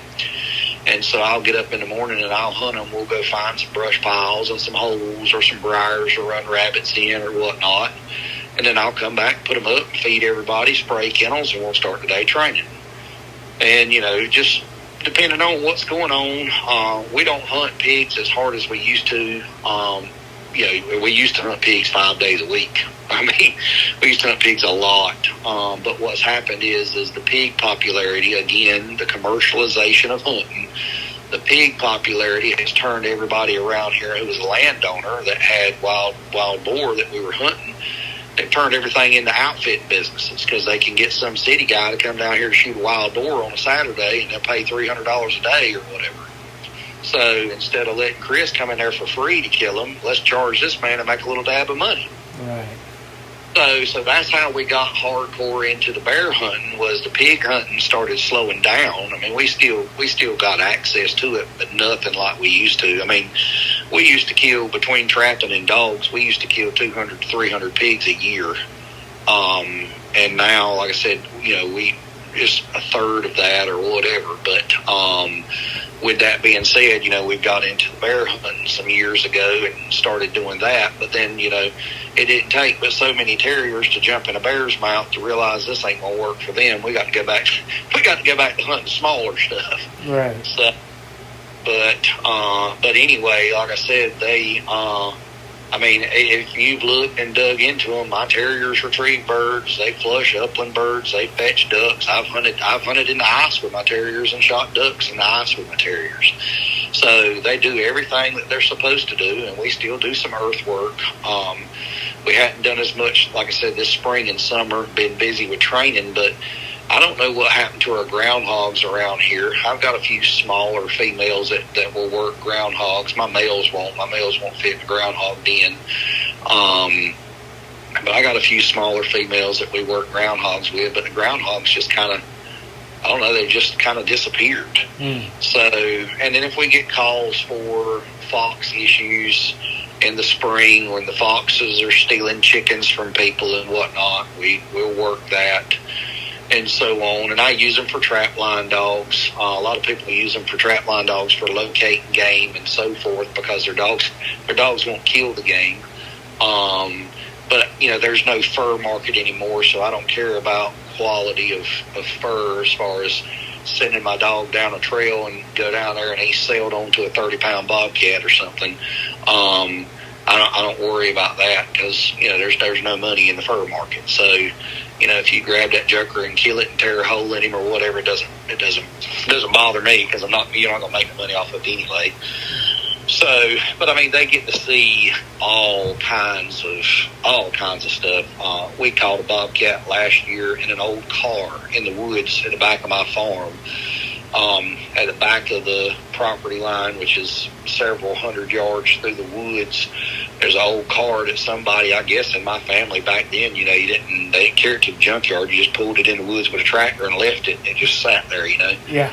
and the bobcat had made a den inside of it, had kind of burrowed up underneath the frame of this old car, and my bull terrier and one of my terriers snatched a bobcat out and killed it. And so we do a lot of junk hunting. I'm not a very formal guy when it comes to hunting unless we are, like with the bears, for example. When we're bear hunting, we're absolutely bear hunting. Let's pull them off of whatever they may be after, if they're after something different or whatever. But if I'm just out here on a Saturday and I'm just hunting, hell, most of the time I don't even carry a gun. We go to the woods, and whatever y'all catch and kill is what we hunted today. Mm-hmm. And like I said, they catch a raccoon in a brush pile and drag him out, or a bobcat, or maybe they jump a coyote. They jumped a coyote last year in the snow and run that joker so far I had to get in the truck and go down the road a mile to go get them. So you don't ever know, but because I utilize them for everything and train them formally to be versatile terriers and not just heathens that you stick on something, they're pretty content and easily manageable. But again, that's the difference in me and a lot of people who buy them. Because I tell everybody when they're looking at them, teaching them just to come back and be loaded in the dog box ain't training them. And yes, that works because they hunted and you were able to get him loaded back up and go home, but that ain't training them. And so, a lot of people don't realize what they're biting off. Because, I mean, I've had, since I started doing this full time for a living, when it got to be where it was so much so I left work and started doing this, it was about 6 years ago or so. I've had, I don't know, man, probably 30 or 40 dogs that have been returned and or found on the internet, either dumped at a dog shelter because they were too hot to handle, or sold via Craigslist. I get somebody say, hey, man, this guy right here, he's selling terrier puppies for $300. And I'll dig into it and find out that, he bought the dog solely to breed my blood, solely to have my bloodline on his yard. And then once the puppies were gone, he dumped the dog or whatever. Just dogs that are just too hot to handle, attacking the wife's house dog, killing the neighbor's chickens or whatnot. I had one of my wire hair dogs. I sent one of my wire hairs to Texas. That litter is, I think they're around 2 years old, maybe a little over 2 years old now, maybe 2.5 years old now. And I sent this dog to a boy in Texas with the understanding that he was going to hunt the dog. And he had a terrier buyer friend of mine who vouched for him and said, yeah, he's a good guy. Yeah, he's going to use the dog, et cetera, et cetera. And he sent me a message stating that he needed to rehome this wire hair dog. And so I asked him what the problem was, what the deal was, and apparently the dog was killing sheep.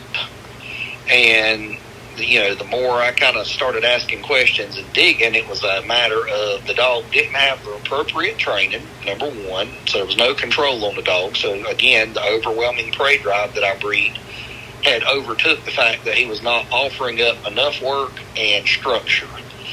And so from what I gather, he was tearing up the kennel, because he sent me pictures of it in the kennel, and I saw the kennel, and the kennel looked like some little kid had been wiring holes all in it, or he was just eating chain link like dental floss.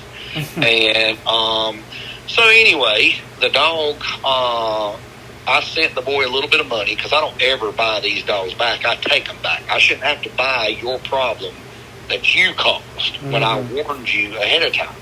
But I gave him some money, and I sent a dog hauler out there to get the dog. And the dog hauler picked up the dog, and I don't know, within maybe a day, that dog hauler sent me a message and said, man, this dog is a monster. And I said, good, that's what I want. Because I didn't know to the degree he was talking, because I didn't know nothing no more than what the boy was trying to tell me. So the dog hauler goes down the Gulf Coast and comes up and ends up in Orangeburg, South Carolina, down there where they hold the World Coon Hunt. And he was actually delivering 2 coon dog puppies to somebody. And that morning, about 6 o'clock in the morning, he sends me a message and says, how much do you want for this dog? And I said, you mean for sale? And he said, yeah. And so I still got the messages, because I screenshotted them. But I said, man, a dog like this with some training and his breeding and what he's worth, I said, this is a $7,500 dog. I said, now, granted, I know he's probably not worth that because he's not had what he needed as far as training and getting him there and so forth. I said, but a dog like this can produce, in a lifetime, $75,000 worth of puppies, So this is an investment for me to get back here and get him whipped back into shape and get him where he needs to be, and then utilize him as a stud dog. Because if this is the kind of dog that he is, if you put some control on that dog will be, that dog will be a machine. And so anyway, I sent all that to him in a message explaining to him, what this dog would actually be worth. And he called me. Well, I didn't know that the reason he was doing that was he was setting me up to see how much I would say, so he knew how much money he had to pay me, because the dog tore a plexiglass divider off of an aluminum crate and then tore open a door to get out. And when he was handing the coon dog puppies to the guy in South Carolina, my dog knocked them down and took off and was not seen ever again. Oh, wow. So the guy that was getting the coon dog puppies called me maybe a week later and said the last time he was seen was 30 miles south of there. Jeez. Yep. And it was because that dog had been contained for so long that he didn't want to be contained, so he tore up that. I mean, this was an aluminum crate. Like, this was not some Walmart dog kennel. This was a professional dog hauler's transportation, you know. And he tore this up because he's like, I'm getting out of here. I'm ready to hit woods. He had no structure. He had no control. He had obviously not been getting enough work. I mean, he was killing livestock in Texas, and Lord knows in Texas is not a place you want to go around killing somebody's livestock. No. And so with that being said, in the appropriate hands, like here, in the appropriate hands, those dogs are great. I don't have no problems. I don't have livestock killing issues or neighborhood chicken killing issues or none of that, because my dogs understand who the boss is, and they do what I tell them to do, and they do it at a high level. And they get put up. They don't try to tear the doors off the kennel or nothing crazy. They wait until their turn. But this goes exactly back to the first thing we talked about when I said how peculiar I am about sorting through buyers and making sure that they understand that, look, I am breeding a tip-top hunting dog. Mm-hmm. Are you a tip-top hunter? Are you, I'm not looking at a person that hunts 28 times a year in 365 days, because that is absolutely not going to work. Yeah. I'm not looking at somebody who says I jog a lot. I'm going to carry it jogging. I get people, I've had this so many times, people that live like in Colorado, and they see these dogs, and Wikipedia has told them, oh, they're great for active families. I was like, what are you going to do when this chucker catches a bear in Colorado while you're on your run? What are you going to do? Like they have no clue. Yeah. They don't understand. It's just like the argument with the bulldog world. It's all in how they're raised. Mm-hmm. It's just like that argument, because whatever you do and how you raise it has no bearing on that dog's genetics. If his genetics says that he should be this, then that's what he is. Now, you can suppress that, and you can ruin that, in various manners, but typically speaking, just like with the terriers, they're pissy little animals, and they're going to look to grab hold of something. It may be another dog, it may be the neighbor's cat, whatever. So just like retrievers, Labradors, they're always toting around flip-flops and somebody's bedroom shoes and whatnot. They're retrievers. That's what his genetics tell him to do. So when you've got high-end, high-drive hunting dogs, and part of what they do is grab hold of stuff, if you don't satisfy that, or you can't control that, guess what's going to happen? Right. They're going to grab hold of something. Yeah. So it is, and of course, like I said, this all comes full circle in conversation right back to, this is part of what my business is. Getting dogs back, people sending dogs back. I can tell you so many stories of people sending dogs back, why they've sent them back. I sent a dog to a lady in Texas this October. I think it'll be 7 years ago. And I still have the voicemail in my phone, and I have told this story before. And of course, it's one of those things that, you got to prove it, but I've got the voicemail still in my phone to this day. But the lady called me wanting an imported female terrier.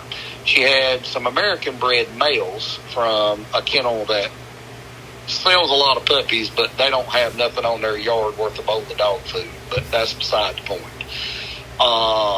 And so she calls me and says that your name was given to me by a bunch of people to buy an imported female to breed my males to. And I said, well, that's strike one. And she said, what do you mean? I said, well, first off, I'm not looking to make everybody money off of all the work I've put into this with the dogs I've imported and what I've got. And it's obvious all you're looking to do is sell puppies. And she was like, well, I've got these two males. And, she went on and on and on. And as much as I love the state of Texas, you can always tell when you're dealing with somebody from the state of Texas.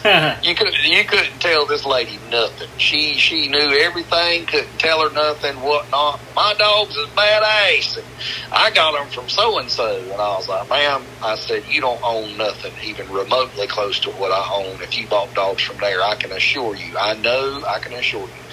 So she gets mad, she hangs up. About 3-4 weeks later, calls back again. Same thing again. This time, she had took some pictures of her dogs and made a cell phone video and texted it to me while she was on the phone so that I could see her dogs. Well, her dogs they look like giraffes.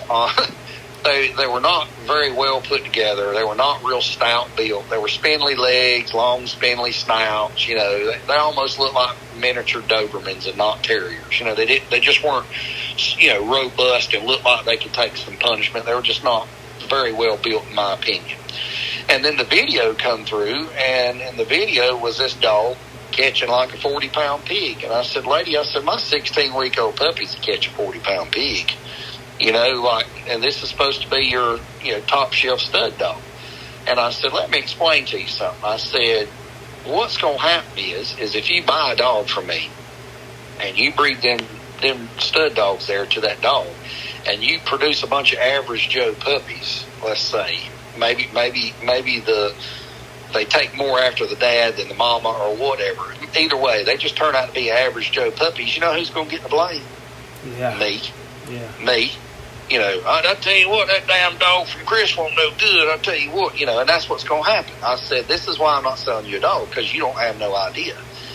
And so she ends up getting off the phone yet again. Well, another month passes, and she calls back yet again.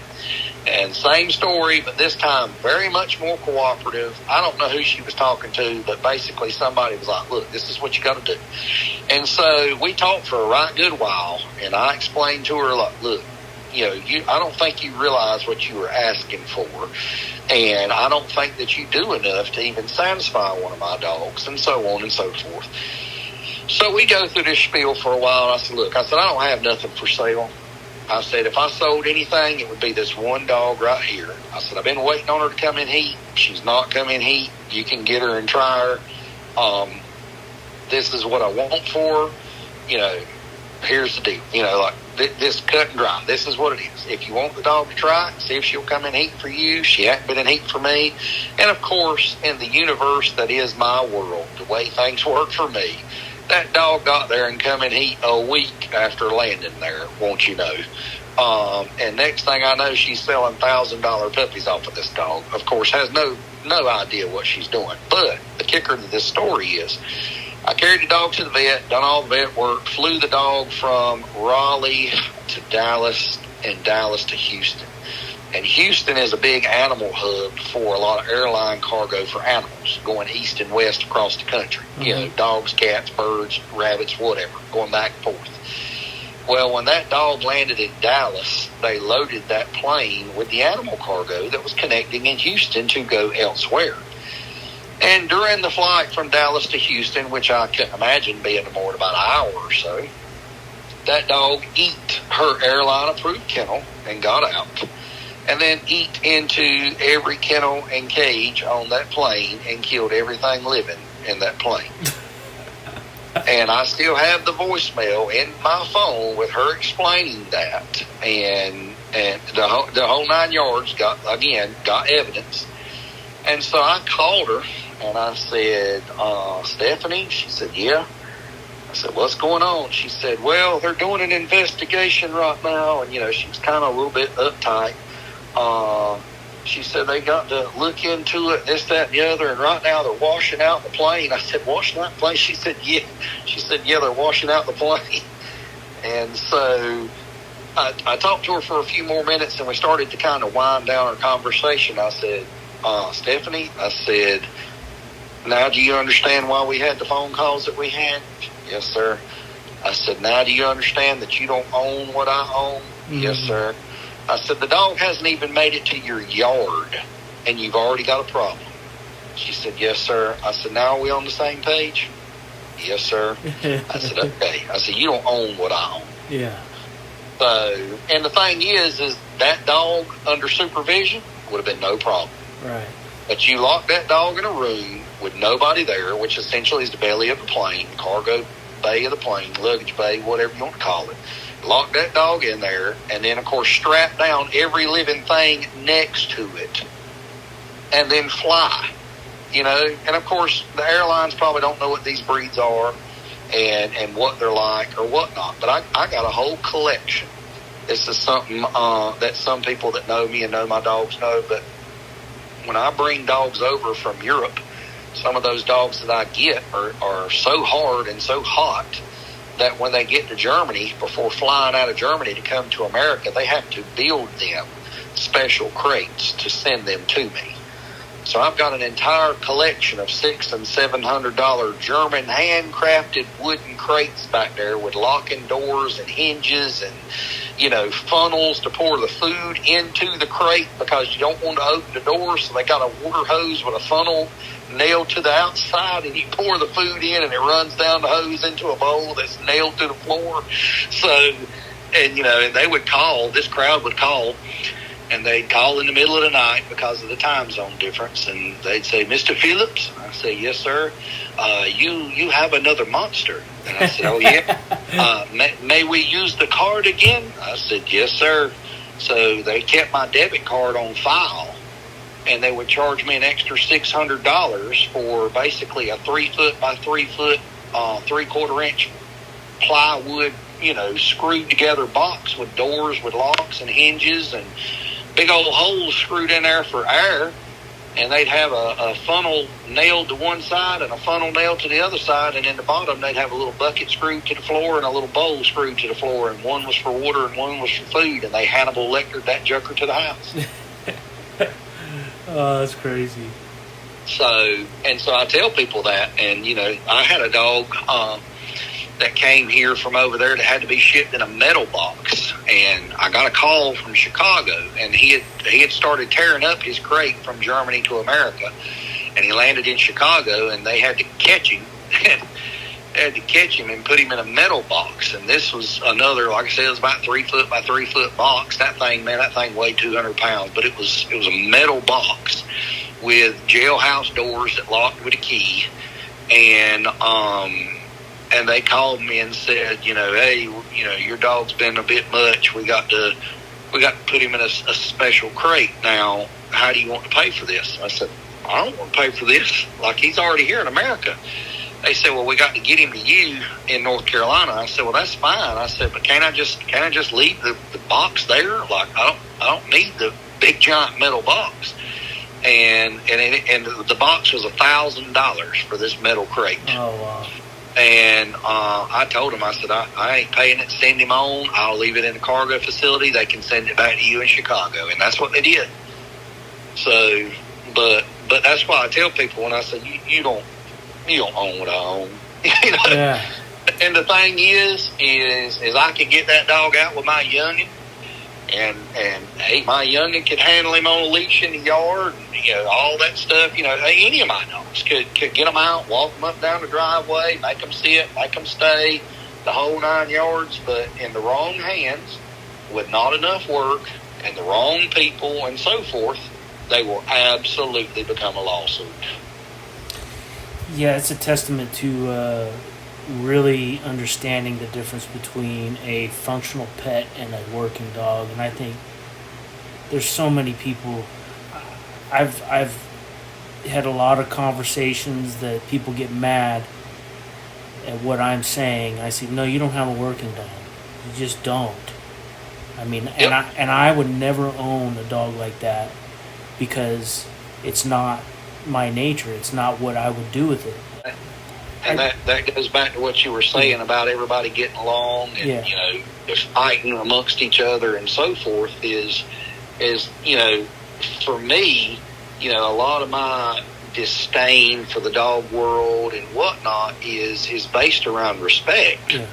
It's just respect. Yeah. Like and I'm getting mad because, I'm talking about for my own self, like, you should be able to look at, again, the eye test and look and spend some time on different hunting dog pages and then be like, holy smokes, this man right here has got it going on. Yeah. Like it should be obvious. Mm-hmm. It should be obvious. And again, I don't even post a lot of the crazy stuff that would definitely be eye-opening. And again, like I said, when I try to talk to people, I try to explain to them, like, yes, I understand that you had this kind of dog, but no, you've not had this kind of dog, you know?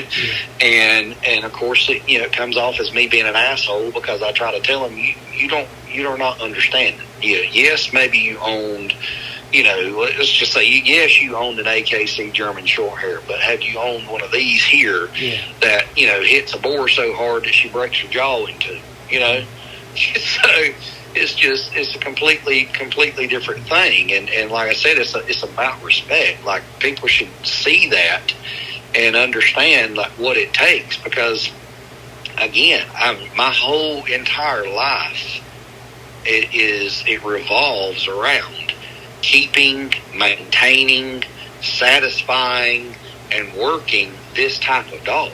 So it's every day, all day. Everything is in a preventative nature. My kennels are built so they can't fight with each other. If they're sitting in there, let's just say I'm gone for 2 days. Let's say I had to take a road trip, go pick up a dog out of state at another airport, and I'm gone for 2 days.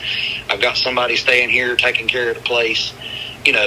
My kennels are built with plywood divider brackets. So I've got sheets of plywood that slide into a metal bracket so that this dog can't see the next dog, can't see the next dog, can't see the next dog, so that they can't fight through the holes in the wire and so on. Every little detail of what I do is all based around preparedness for, mess to go awry, Yeah. Everything. How my dog boxes are built on my truck, as far as how many holes, how many dividers, no, I can't put these 3 males in there together and ride 2 hours to go somewhere. Now, I can put them in separate holes and put them on the ground and they'll hunt together, but they're not going to sit side by side for 2 hours in the box and ride together. You know what I'm saying? Like, There's always every little thing, how I feed, every little detail goes into maintaining this operation and this type of dog. So the average Joe who's looking a high-end hunting dog has no idea of all these little details. And so when he gets, 8, 9, 10, 12 months into it and calls me up and says, I can't get my dog to quit trying to attack my Labrador and this, that, and the other. I said, you're raising it in the house. Put it in a pen. You can get it out, let it run all day in the yard, play with it, fence in your backyard, whatever you got to do, but this dog is looking at an outlet, and the fat Labrador in the house is its outlet. And so there's always it's all different types of things, and people, when you try to explain to people, every little thing is looked at. How, like I said, how I travel, how I maintain them, kennel them, how much I work them, when I work them, who can be worked with who, because most of mine will hunt together fine, and I don't have no issues. But when that hunting is over with, you may have 2 females that got in a fight 2 years ago, and they remember that day 2 years ago. Yeah. And so those 2 females have to be snatched up and put in separate holes in the dog box in the truck, and you get your next dogs out or whatever. But you have to know all this kind of stuff, and you have to understand all this kind of stuff so that you don't have problems.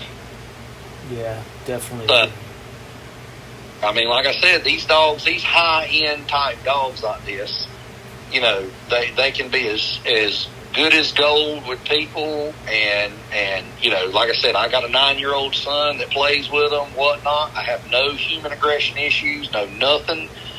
But you let that dog not get worked or not get used, or you let that dog get out of the kennel, and maybe I'm not home and my kid and my wife are home, and that dog get loose, something is coming back dead.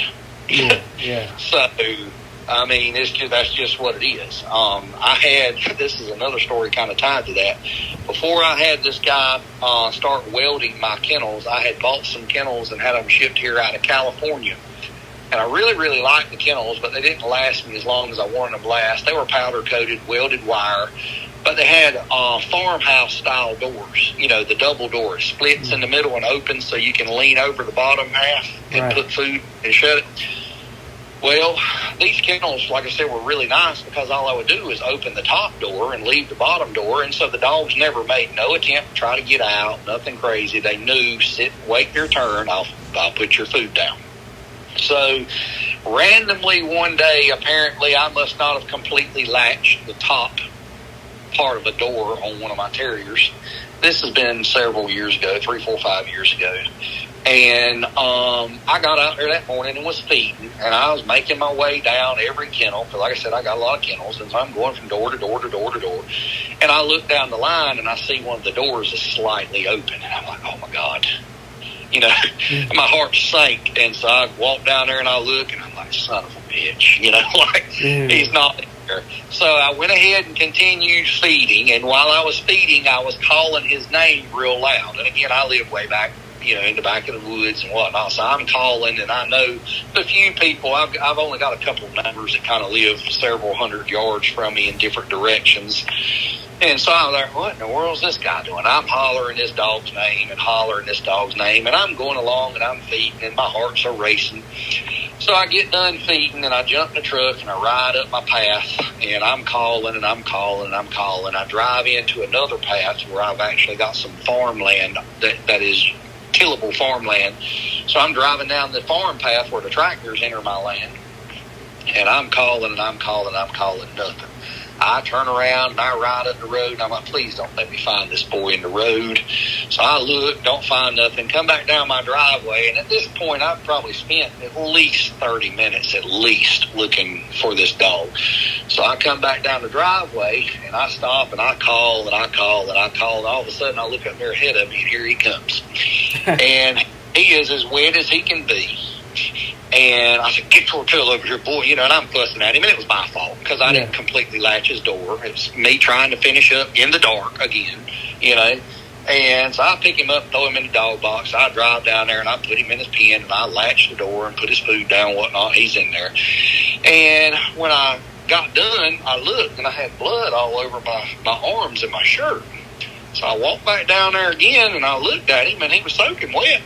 I took the water hose and hit him with the water hose, and what he was soaking wet from was whatever he had killed. He was saturated with blood. Wow. It was in his hair, so much so that you didn't see that it was red. He was just soaking wet. Wow. And when that water started running through that black terrier hair, the water coming out was red.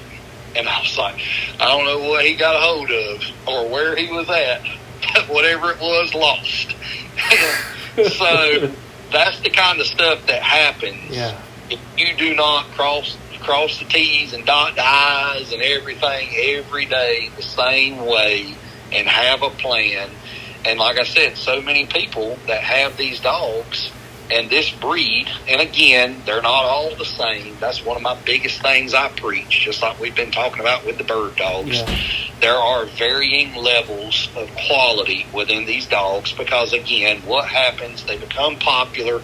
Everybody goes to breeding them. Nobody selects for certain qualities. You know, I see lots of these terriers that come here. I used to hold, and I still do it from time to time, a terrier event in the winter here. And we do various different things that they're supposed to do, retrieving on land and water, and we use the boar pen, and we do some tunnel work, like working underground and so forth. And I see a lot of dogs that are not worth breeding at all. But of course, people breed them because they own them. That's the way dog breeding works. They breed them because they own them. Okay, so when I talk about this and I say that they're not all the same, that's absolutely the case. I mean, there are big time, master hunter Labradors that are phenomenal retrieving dogs, and then there's yard dogs that chew up the front porch. Yeah. Yeah. I mean, so there is varying quality. So not all York Terriers are like this, and not all wire hairers are like this, and so on. And so, that goes back to, puppy selling and so forth to certain people. I got one. Oh, no, you don't have one. Where did you get it? Oh, and they tell me, oh, yeah. You don't have the same thing. No. Well, and they'll send me pictures and whatnot, and we'll talk about it. And I was like, I don't think you're ready for this. I don't think you're ready for this. And we'll move on. And, of course, they'll get mad. They'll call the next person, and then the next person will sell them a dog. Because that happens every time. I had a boy that called me from Florida one time, and I told him no. He called me back 30 minutes later and had bought one and wanted me to help him train it over the phone. He was like, how do I get it to do this? I said, so was I right? He said, yeah. He said, the next man that I called sold me one. I said, well, see there, I told you. Yeah. And he was not mad at me for telling him no, because I told him. I told a guy the other day, I said, I can guarantee you, this guy was in West Virginia. And somehow he was in charge of an airport or a series of airports in West Virginia, and they were having deer problems. And the deer were getting on the flight line and becoming a problem with planes coming and going. And what he wanted was the main thing was for a blood tracking dog. He wanted to shoot the deer on the flight line and then have the dog go find them, and they could utilize the meat. Well, I don't sell my dogs for blood tracking, because most folks that are looking blood tracking dogs, although these dogs can blood track, all these European dogs can blood track, that is the last thing on the list of things that they're supposed to do. So, in other words, you're taking a dog that's meant to hunt things, go find things, retrieve things, engage and kill things, and you're doing away with all of that and just getting him out to do a few blood tracks. Right. You see what I'm saying? Yeah. You know, and so it makes no sense. See, you're buying way more dog than what you need, okay? So I explained that to him, and I told him, I said, yes, this breed can blood track. Yes, all the European breeds are, pretty good at blood tracking game and so forth. I said, but these dogs were hunting dogs. Blood tracking is at the very back of the list of what these dogs should be used for. So if you're not going to satisfy all this other stuff, then you're going to have a problematic dog, because you're not going to do enough deer killing to keep this dog over here happy. And so he said, well, I'm glad you told me that. I said, look, I'll bet you the deed to my house right now, the next man you call will sell you a dog. I guarantee you. And he said, I ain't going to call nobody, because after talking to you, I've done decided I need to find something else. And I said, well, I'm glad at least you've done that. I said, because 9 out of 10 people that I tell no are going to turn right back around and call the very next man that they can find on the internet, and they're going to get a dog. Yeah. Whether it's good or bad, or whether they think it's good or bad, they're going to get a dog. So, but at least he was honest. But yeah, that boy in Florida, he called me, and I told him no. I said, you're not doing enough work to satisfy one of my dogs. I said, but you can call whoever you want to. I said, the next man you call, he'll take your money. And sure enough, about 30 minutes later, he calls back. Now, how do I get this dog to do this? Yeah. So, I mean, but that, welcome to the world of hunting dogs in America. Now you see why they're in the shape they're in. Yeah.